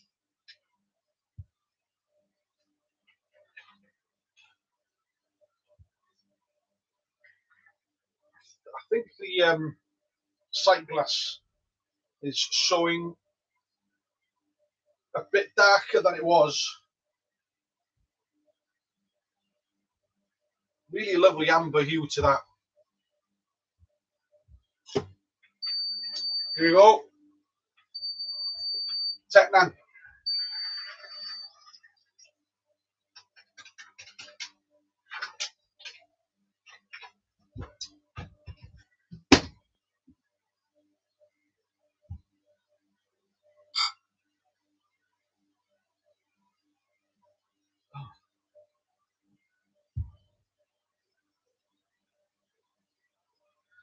Yeah, I've had this about 5 years now, and it works fine. They're just so expensive, aren't they? Cascale forever. I don't know. I just need to get this fermenter sorted first.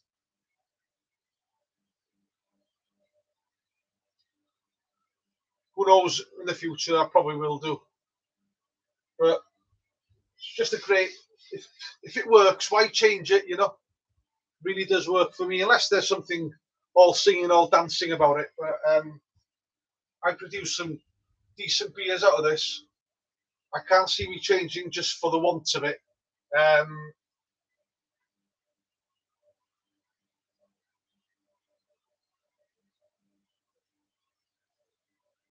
It's a lot of money, isn't it, to give for something that's to try and replace something that works so well.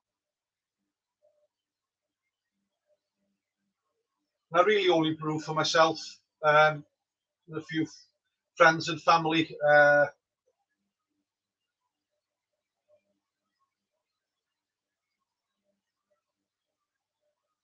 Probably not in the immediate future anyway.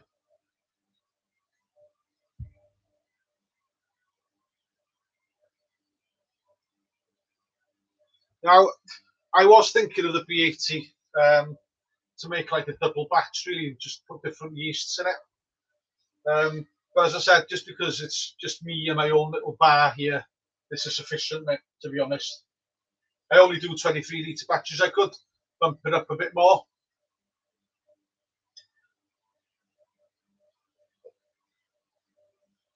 Bit of a niche hobby that we've got, isn't it? Everybody's interested, even when I speak about it, a lot of people ask me about it at work and stuff, but I don't think there's any interest or any inclination that any of them are going to take it up.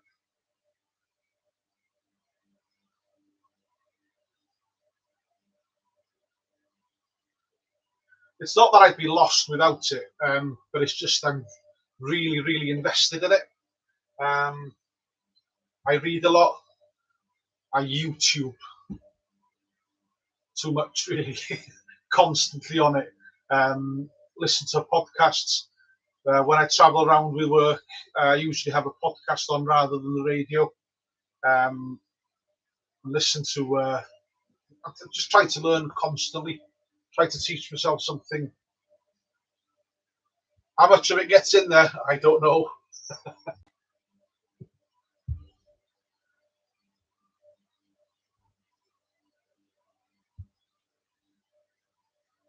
I'm happy enough.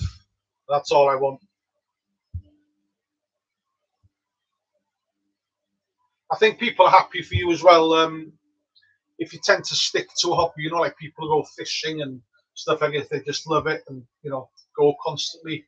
Whatever your hobby, as long as you stick to it and try to increase the level of competency at doing it, I think a lot of people get pleasure in watching, in seeing you develop as you go along as well.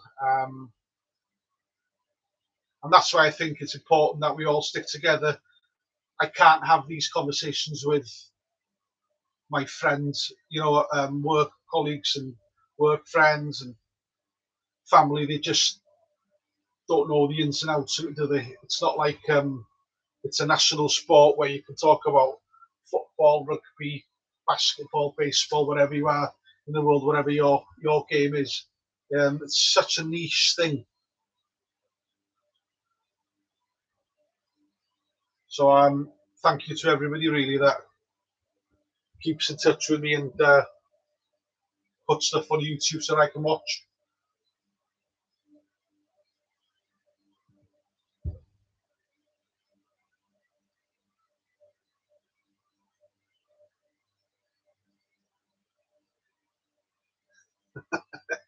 Yeah, you're right. Because well, I've said this year is going to be the year of the lager for me. I've said that many a time now. I'm not a lager drinker per se. I love a lager, don't get me wrong, but I'm more of an ale guy, and I need to drill down. I keep on going on about this, to drill down on my lager, and so I'm sure if I do more this year, there'll be a lot more people wanting to be friends. It's always the same question. I don't know if you guys get this. It's 6, 7, 8% stuff. Is it the heavy stuff? And they're also surprised when they say, I can dial it to what I want. If I want a 4% beer, I can make it 4%, doesn't matter what it is. And they're just so surprised. Oh, how do you do that then? You start going into it and you lose them within like a minute and a half.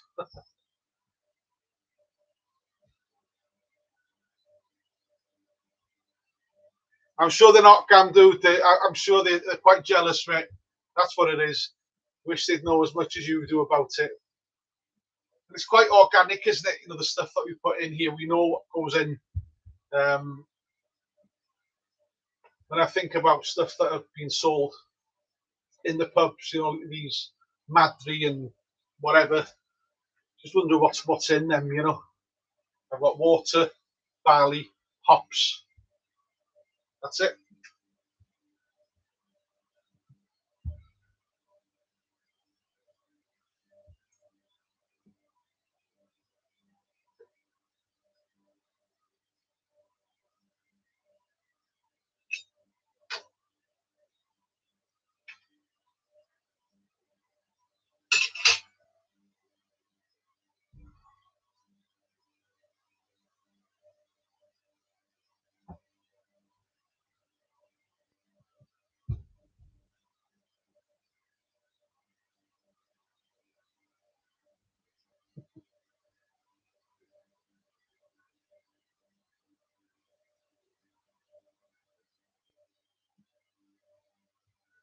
Oh, you do a bit of canning, do you? Yeah, look, I only put mine in a keg really because I do a 23 litre batch.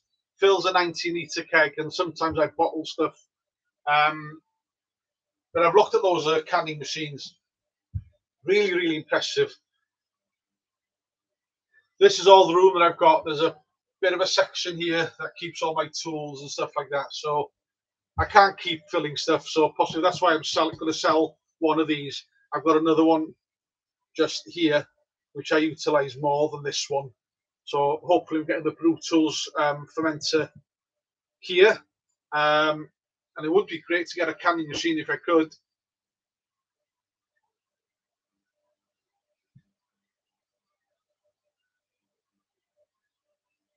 Ah, I get it. I get it, mate. I get it.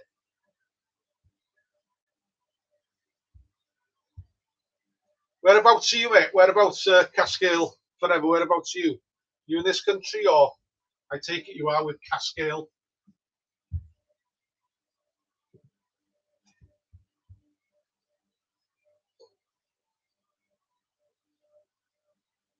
Hailing Island. Give us a clue. Whereabouts is that then? 'Cause I live on an island right at the top of North Wales, Anglesey.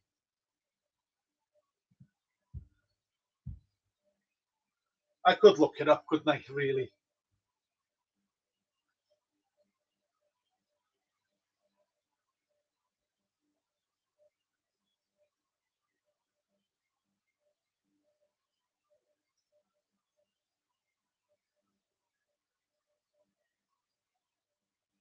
Portsmouth area.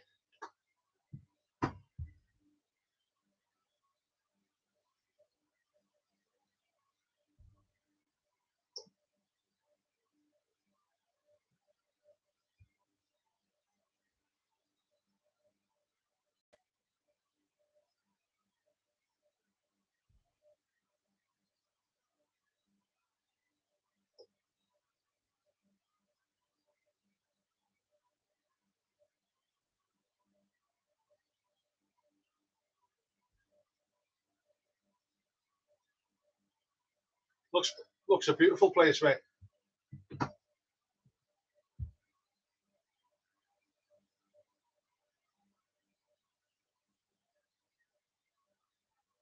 Yeah, it is time to expand. I wish I could, mate. I wish I could.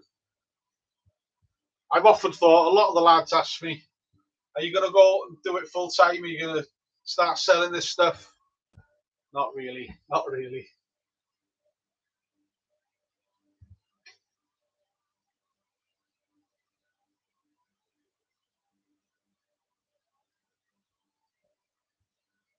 Got another fan here.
Ah, I know who you are now.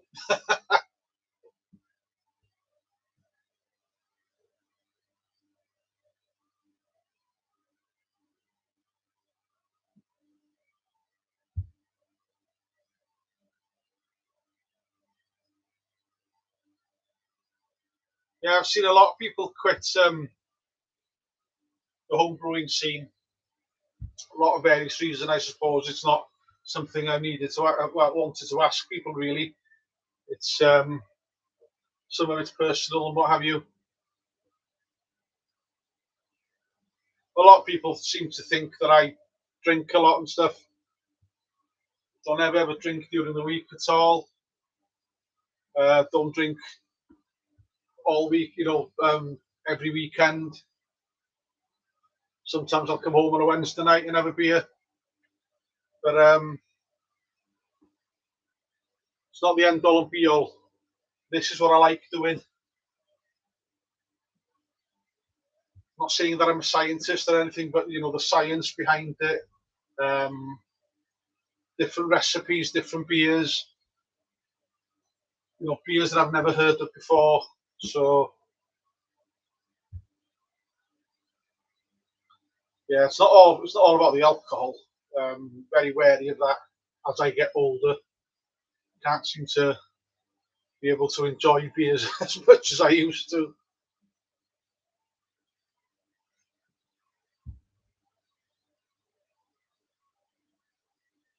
Yeah, you're not wrong. The kit and stuff is time consuming as well. Um, Conditioning beer, more power, more electricity needed. Yeah, I feel you.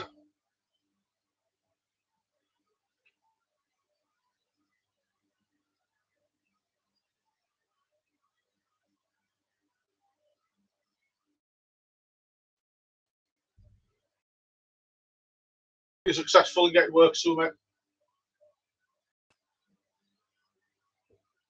I work in the telecoms industry, um, open reach, BT. There's a lot of voluntary paid leaver schemes going at the moment as the fiber's taking over.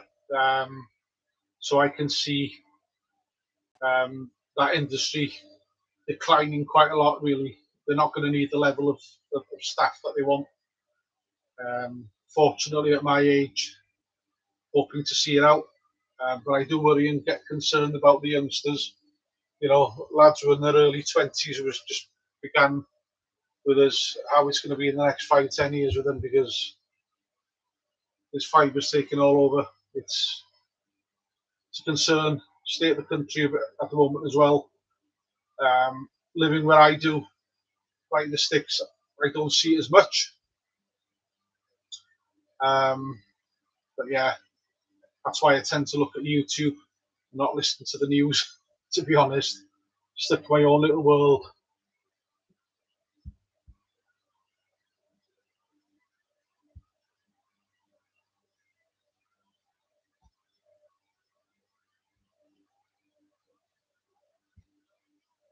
Four minutes to go, and then the last edition of hops. Get ready to put this in to be sanitized.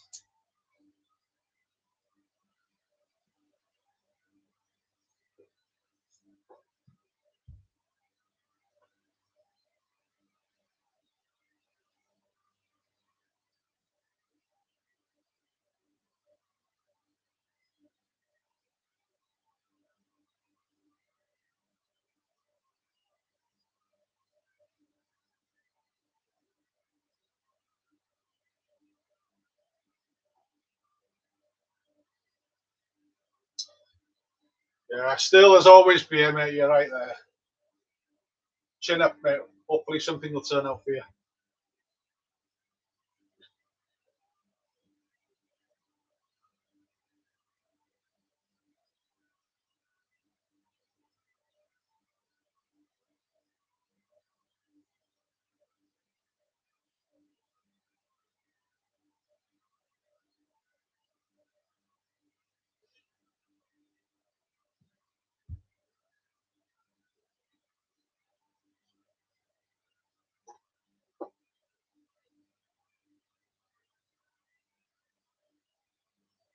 3:25.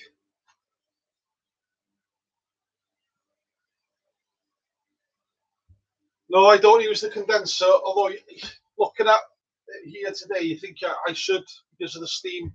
But that's just because it's cold. It's never like this usually, bloody typical. No, I started to use it at the beginning, and I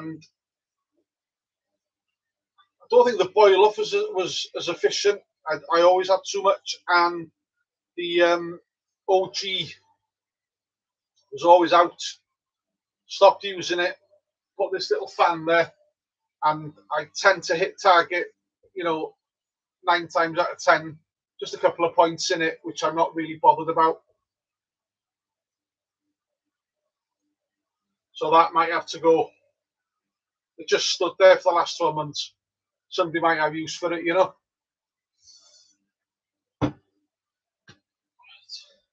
I'm going to pop this in now.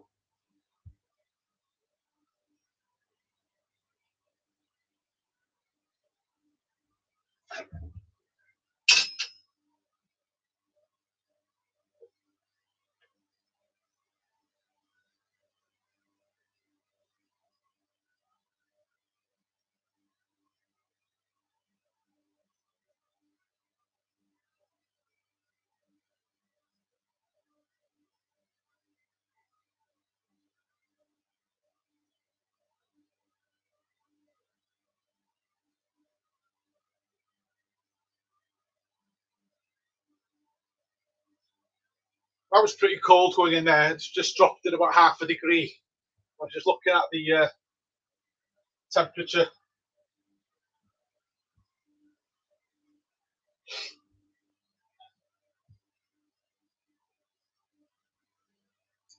Yeah, it does need less. Yeah, you're right. Less power to get to the boil. Yeah, most definitely. I tend to leave this 100%. I'll be totally honest.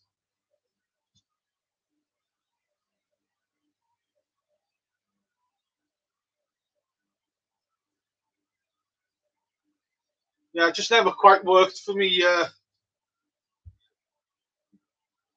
don't know why. It's never quite worked for me.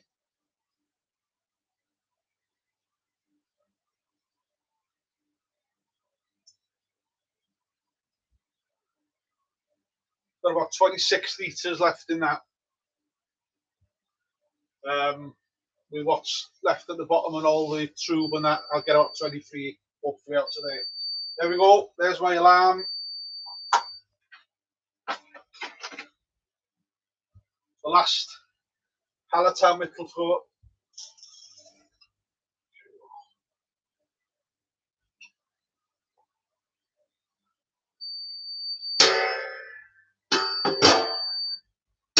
Right, I'll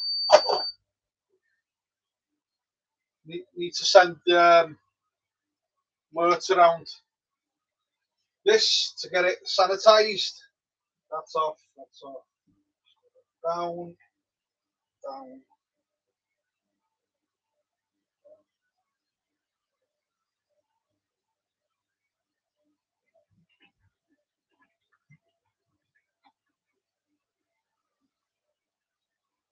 Yeah, counterflow chiller's getting hot in there, so good stuff.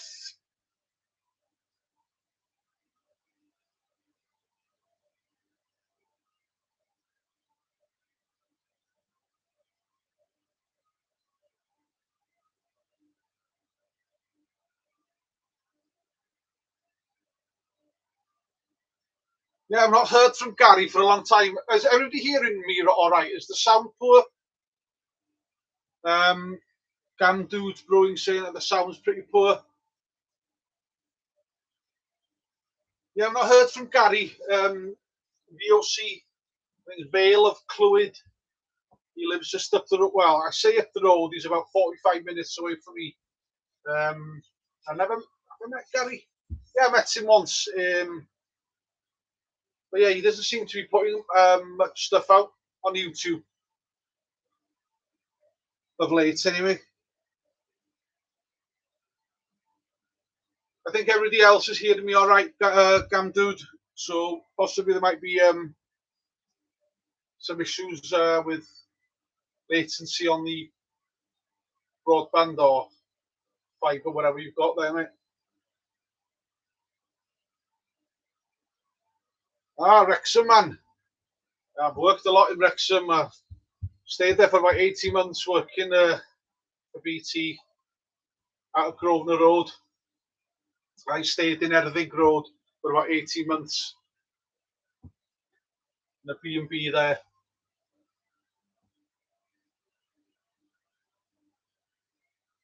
Yeah, Welsh is my first language. I speak 99% of my time is spoken through the medium of Welsh. All my friends, family, work, colleagues, most of them, really. So don't often get the opportunity to speak English, which is probably strange for people to hear. So I get to practice my English here, which is good.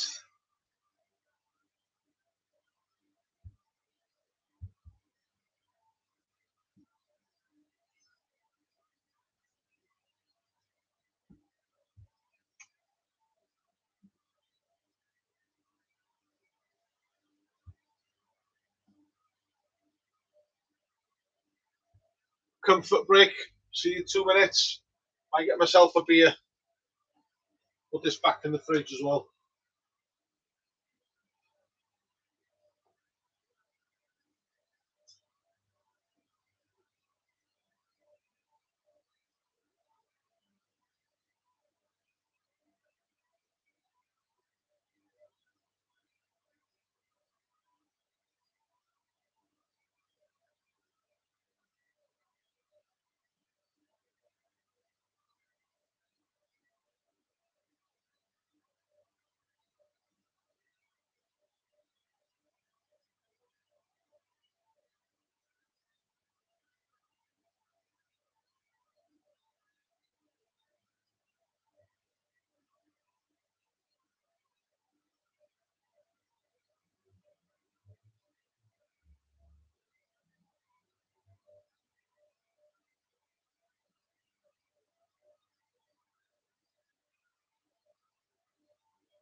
And I'm back with a beer.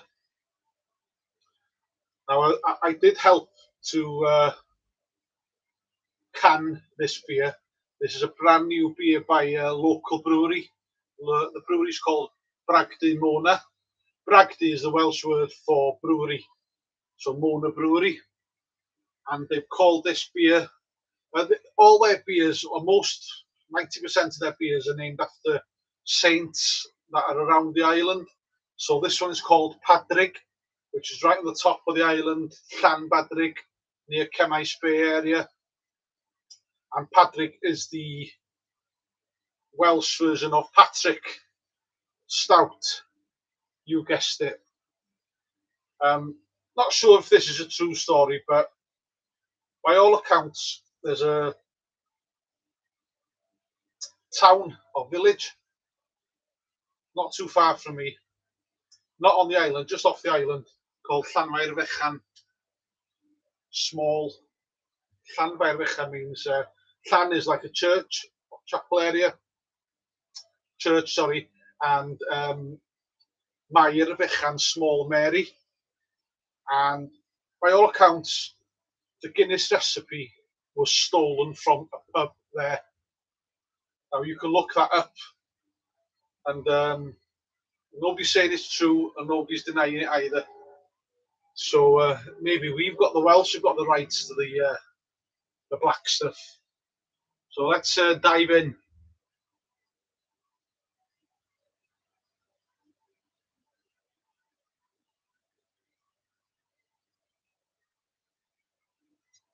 Treacle, absolutely lovely, fantastic, good beer.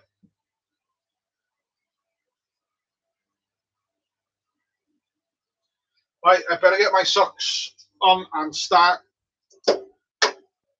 getting one of these fermenters cleaned.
Be right back.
Right, I'm back, guys. We'll just give the fermenter a clean, sanitize it.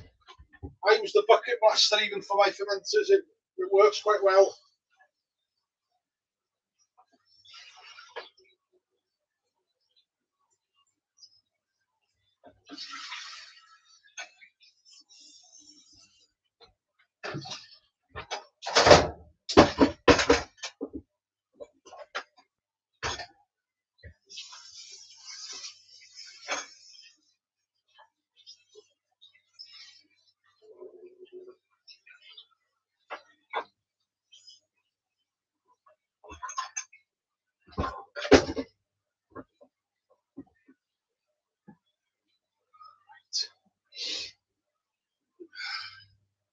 Some sodium bicarbonate in there first. Get some in there as well for the lid. A few granules in there.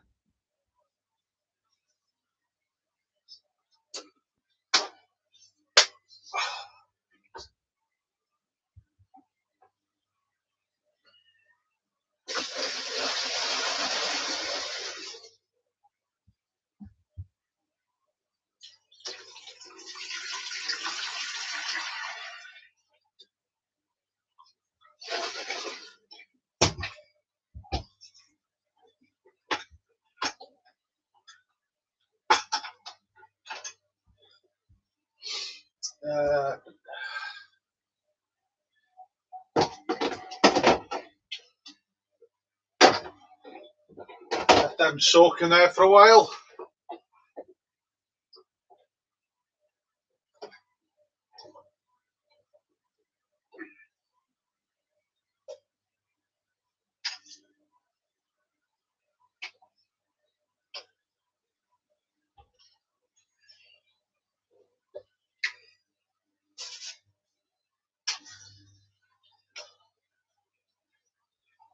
Just let that run. Diolch da. Cheers.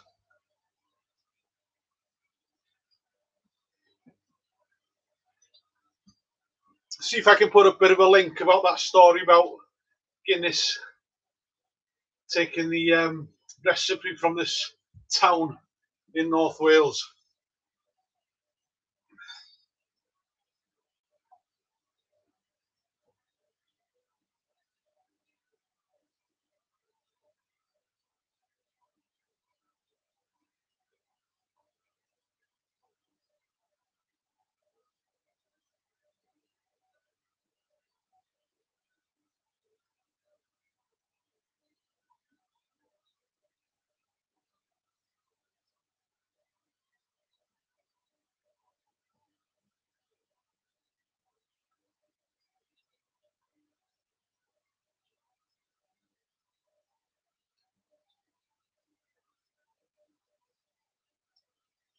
I put a link in the chat.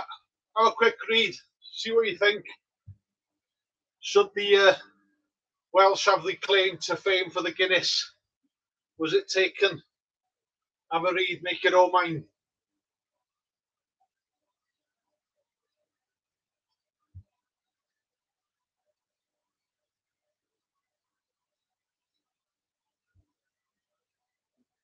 That story's been going on forever around. Well, since I've been around anyway, and longer, obviously.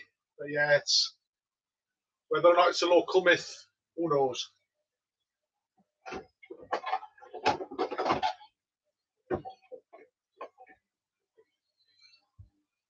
Right.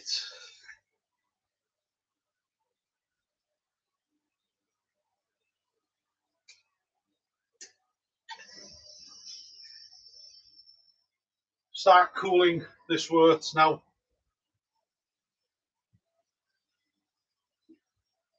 Yeah.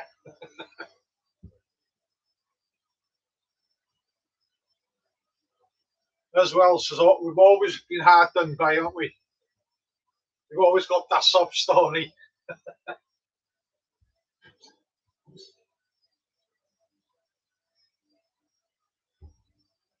Cool this down now to get it into the fermenter.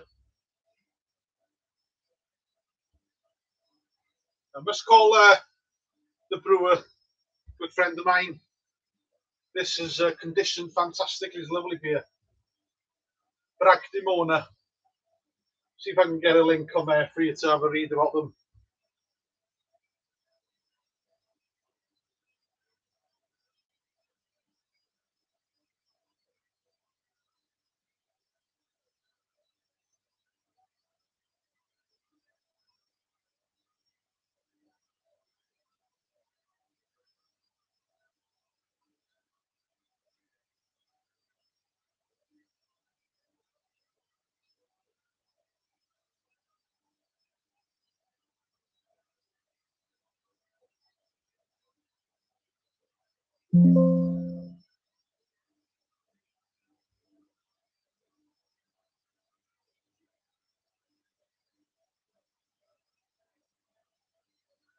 Yeah, just put a link in for the local brewery, Bragdybach.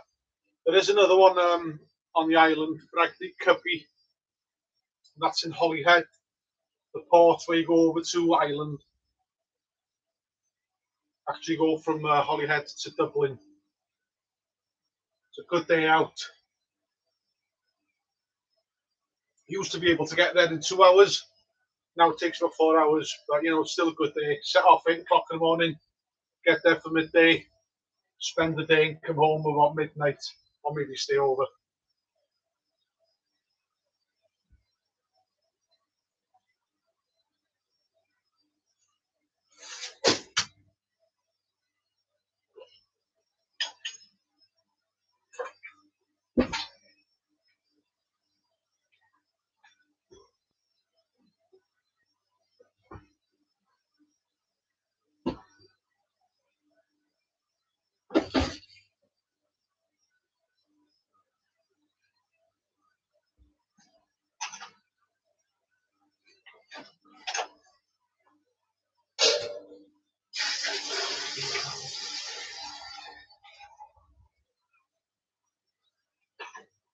Just open the tap. I put it all in, open the taps and let it run and clean itself. It had a clean when I emptied it last time. It's just a double up on it, really. Not worth the hassle, is it?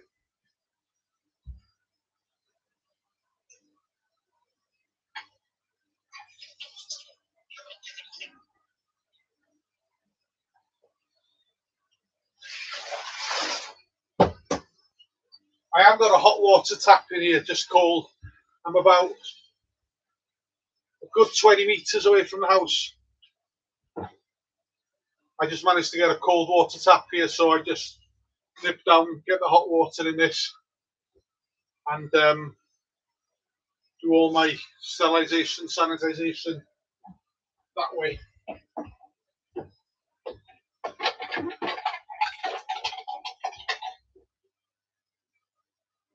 Still got some star sand, guys. Still got some.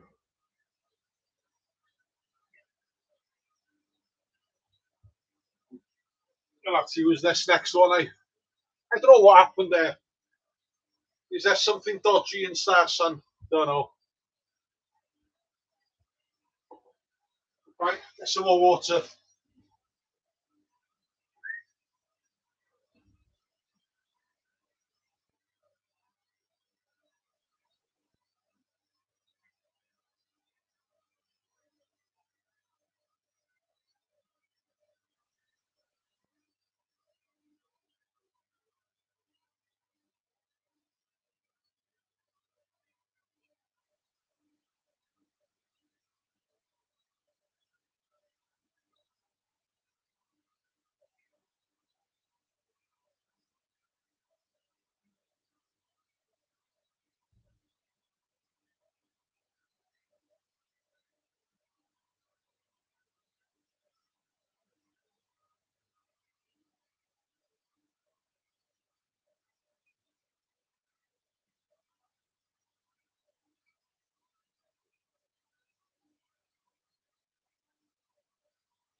I'll wind that down a bit now and allow it to settle all the through. Try to get that clear of wort.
Star San and repeat the process. I do it every time. Sterilise and sanitise always.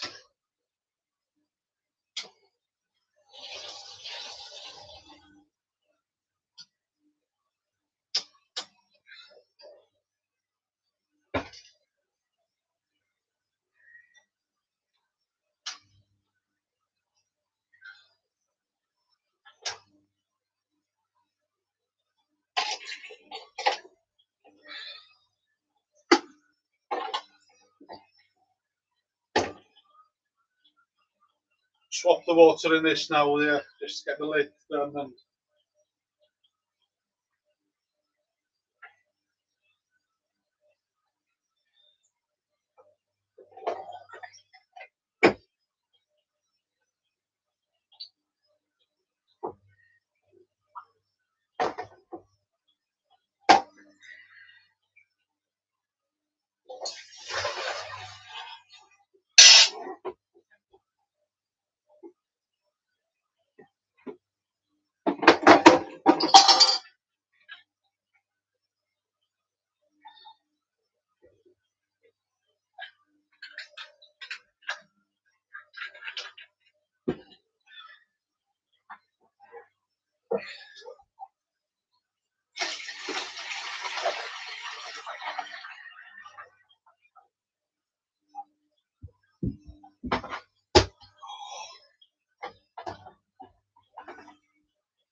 put a couple of bags of packs, of dried yeast in there.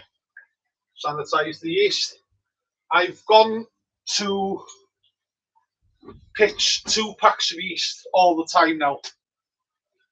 Listened in on a podcast. It's amazing how much viable yeast survives, worse in liquid by all accounts, but also in dried. So I'm not gonna, for the sake of £4, I'll always put a couple of packs in nowadays, especially lagers and the like. This is Murchison style, so this will be fermented at about 11 degrees.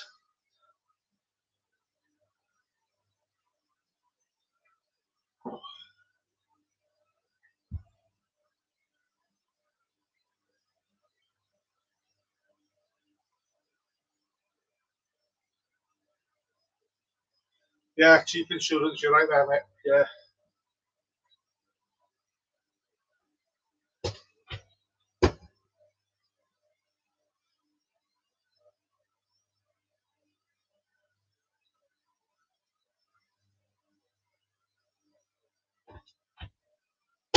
I've been sticking mainly to Lallemand yeast and WHC.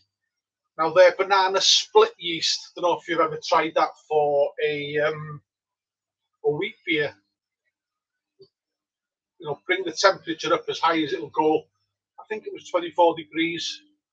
Wow, that gives some really, really good esters, absolutely fantastic. Can't wait to. I've got a couple of packs of my wheat beer recipe in there. I want to do a decoction with one and a standard brew day with the other. Really interesting to find how that caramelization will affect the beer. It'll great to do a side by side. Exactly the same grist, exactly the same yeast, and cooling target has been reached.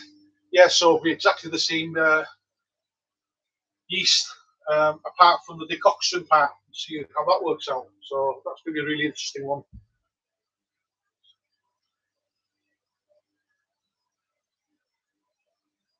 Yeah, banana toffee right there. A Wrexham lager. I remember as a kid, my dad was a bit of used to be in a band and used to be a good songwriter. My father, and I must have been about 8 or 9 years old, and my dad won a competition in Wales for writing a song, and he had I think the prize must have been in the 70s. The prize was a pack of 24 cans of Wrexham lager, which was a big thing then. Never got to try it. I was only about 7, probably.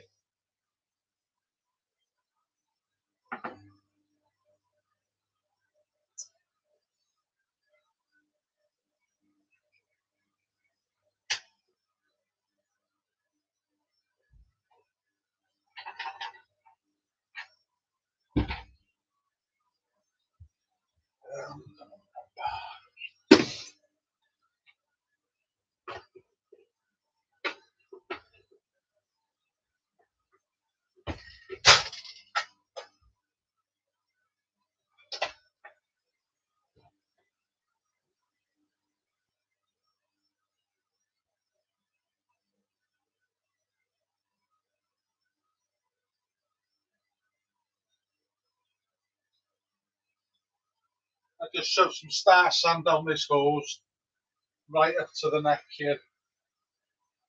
I have put water through it before, but as long as it had some contact with it, never failed me. Never had an infection as such.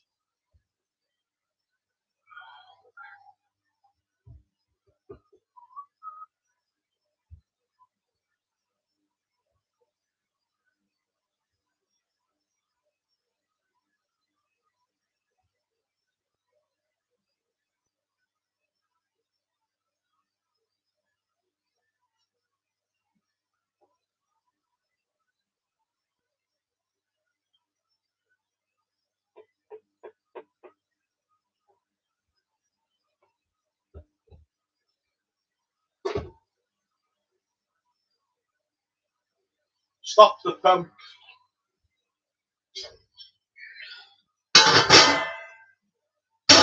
Chill out for 5 minutes. Let all of that drop down. Sip of the beer.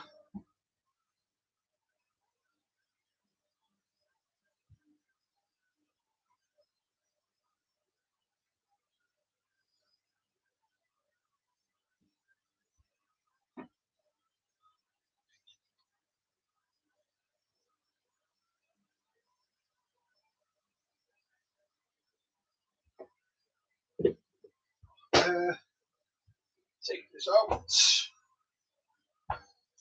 Switch that off.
quite a long brew day actually, where there was 4 mash steps.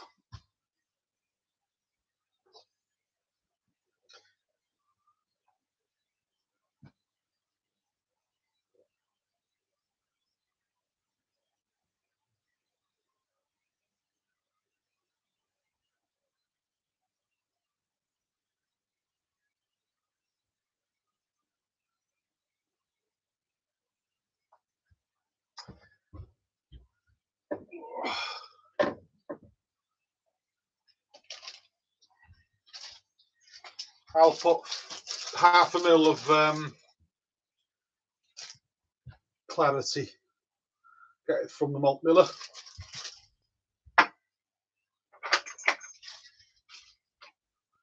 Clean the syringe.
Right then. Let's get the wort in.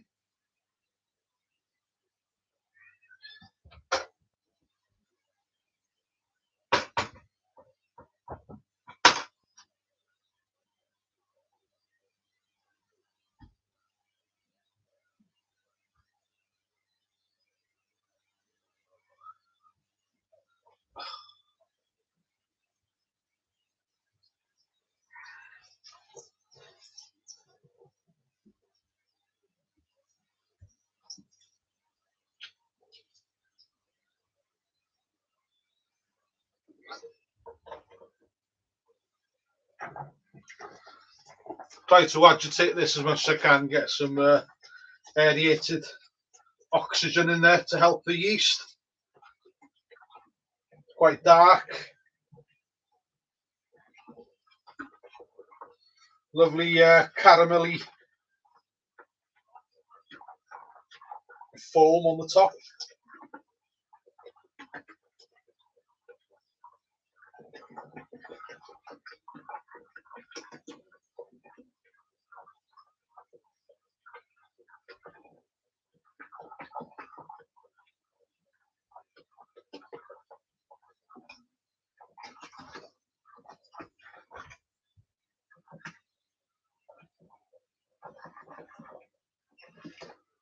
What I haven't done is check the OG on it. Let's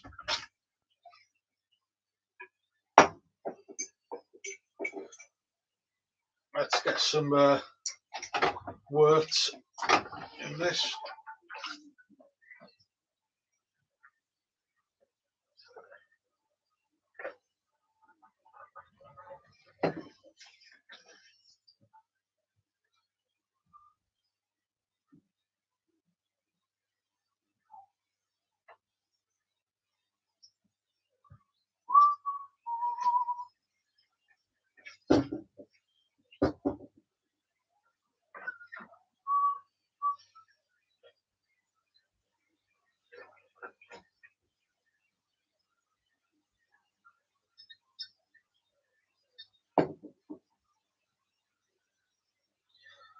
I'll do the temperature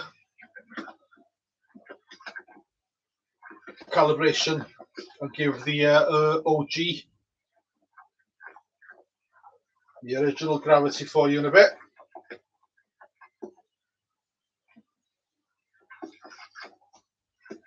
Unfortunately, I can't multitask. One thing at a time, eh?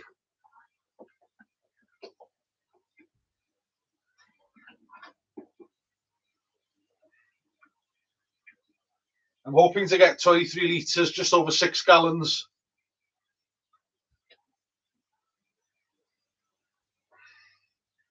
Hopefully.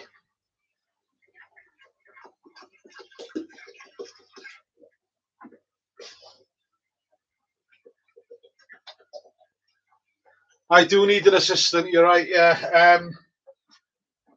I'll take a sip out of that and let you know how it tastes in a bit, mate. Hang on.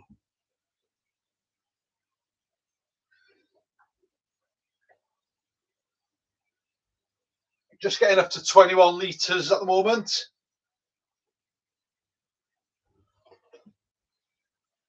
Might have to put the pump on in a bit. Manual, just a bit of pump.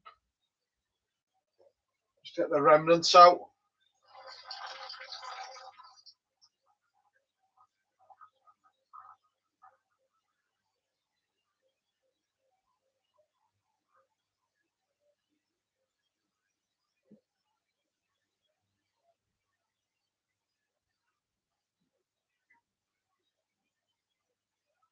Just on the 6 gallon mark, just under 23 litres.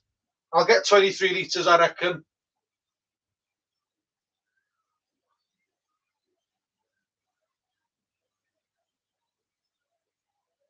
Gonna switch it off there.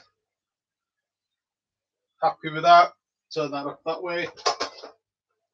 Help drain that out. Let's get said lid on. Couple of caps on that.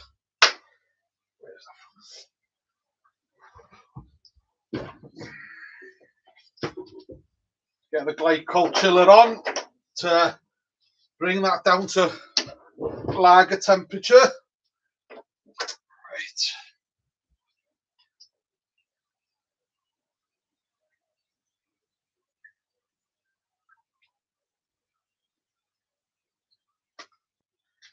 Stick half a mil of clarity in it now.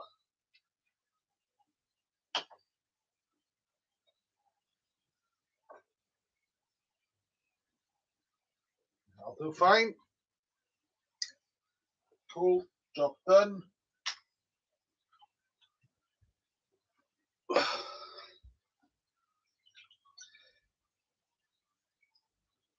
Bung on the top. Right. Let's get you the OG on this. Where's my phone? In my pocket. Right, let's take the temperature.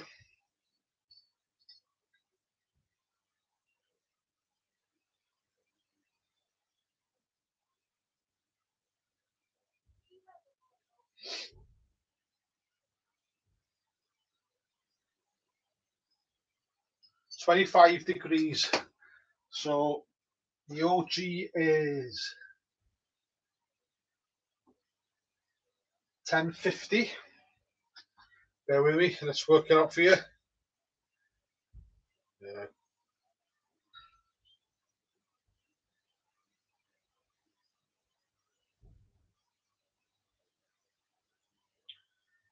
OG is supposed to be 1052. Let's get the tools out. Hang on. Batches. Tools. Hydrometer temperature 1050. Temperature was 25.2.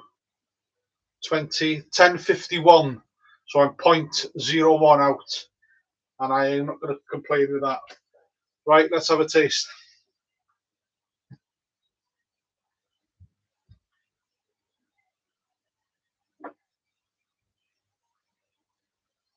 Very sweet, I think.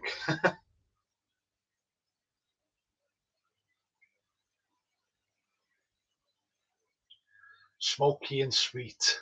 I love it.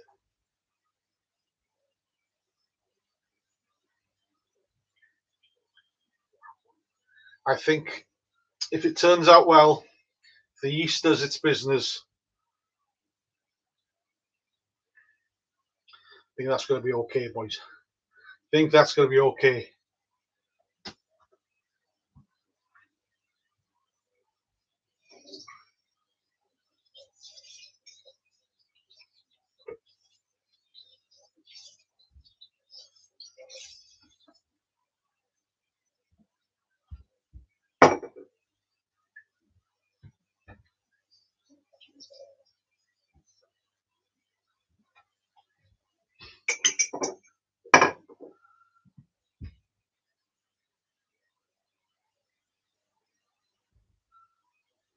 Obviously, there's not much hop, no extra hops going in this. Okay, so somebody's just asking, are we Cascale the typical losses?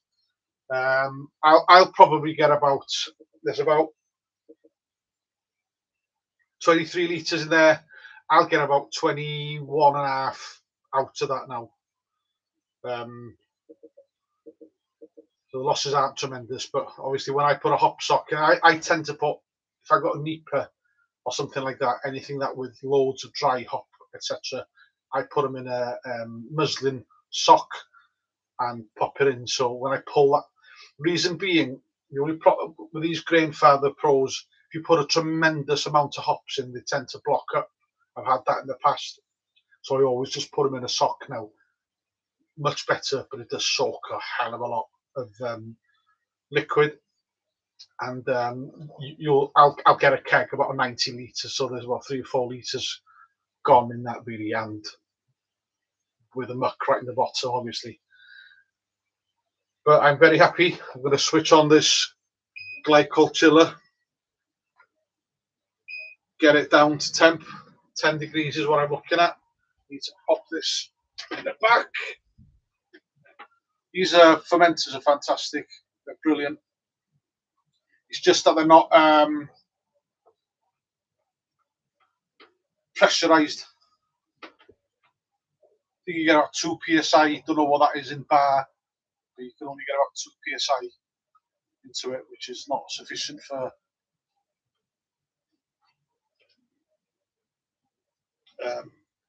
lagers and whatnot.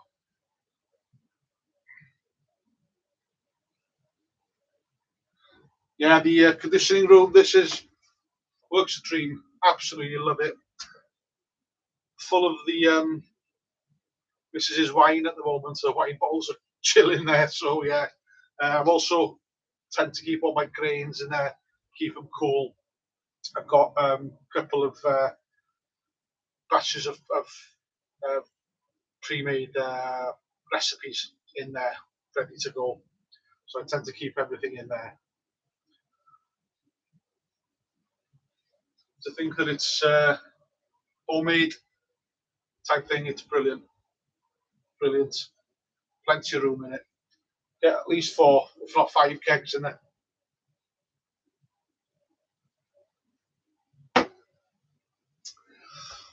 (26.6 degrees). I'm aiming for 10, not 11 degrees. Chilling out. I think I'll get there quite quick because this room, the ambient temperature, does it still work? I think we're only about 4 degrees here today. It's quite cold. So hopefully that'll bring it bloody down.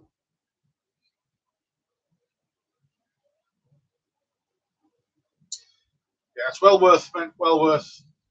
If anybody needs me to show a video of whatever, it works fantastically well. I think I got the little motorbike radiator for about 11 quid, if I remember rightly. Fantastic. Works a treat.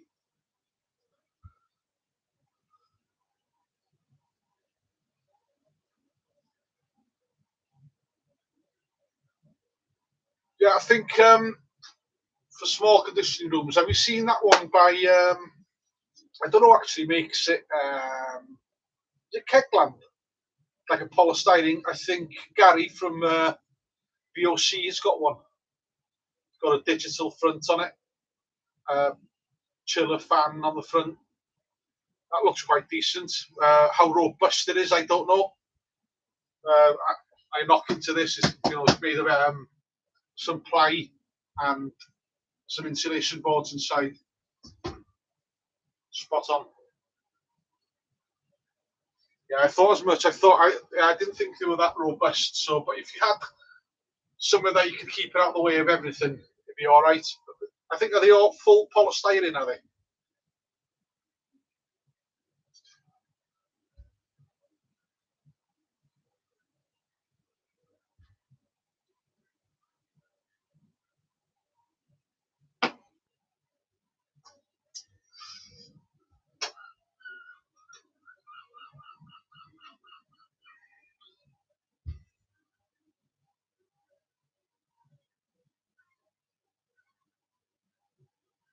Ah, right. Yeah, I see.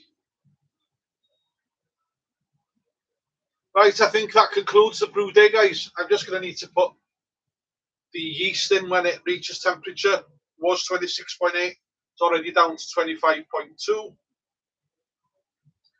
Need to get this bad boy cleaned. Nothing more interesting than that. Thank you very much for watching. Hope to see you soon, guys.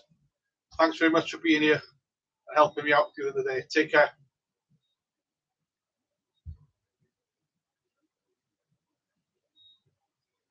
Can Dude Brewing, thank you very much, mate. Enjoy the beers. As we say in Wales, iechyd da. Cheers. Good health.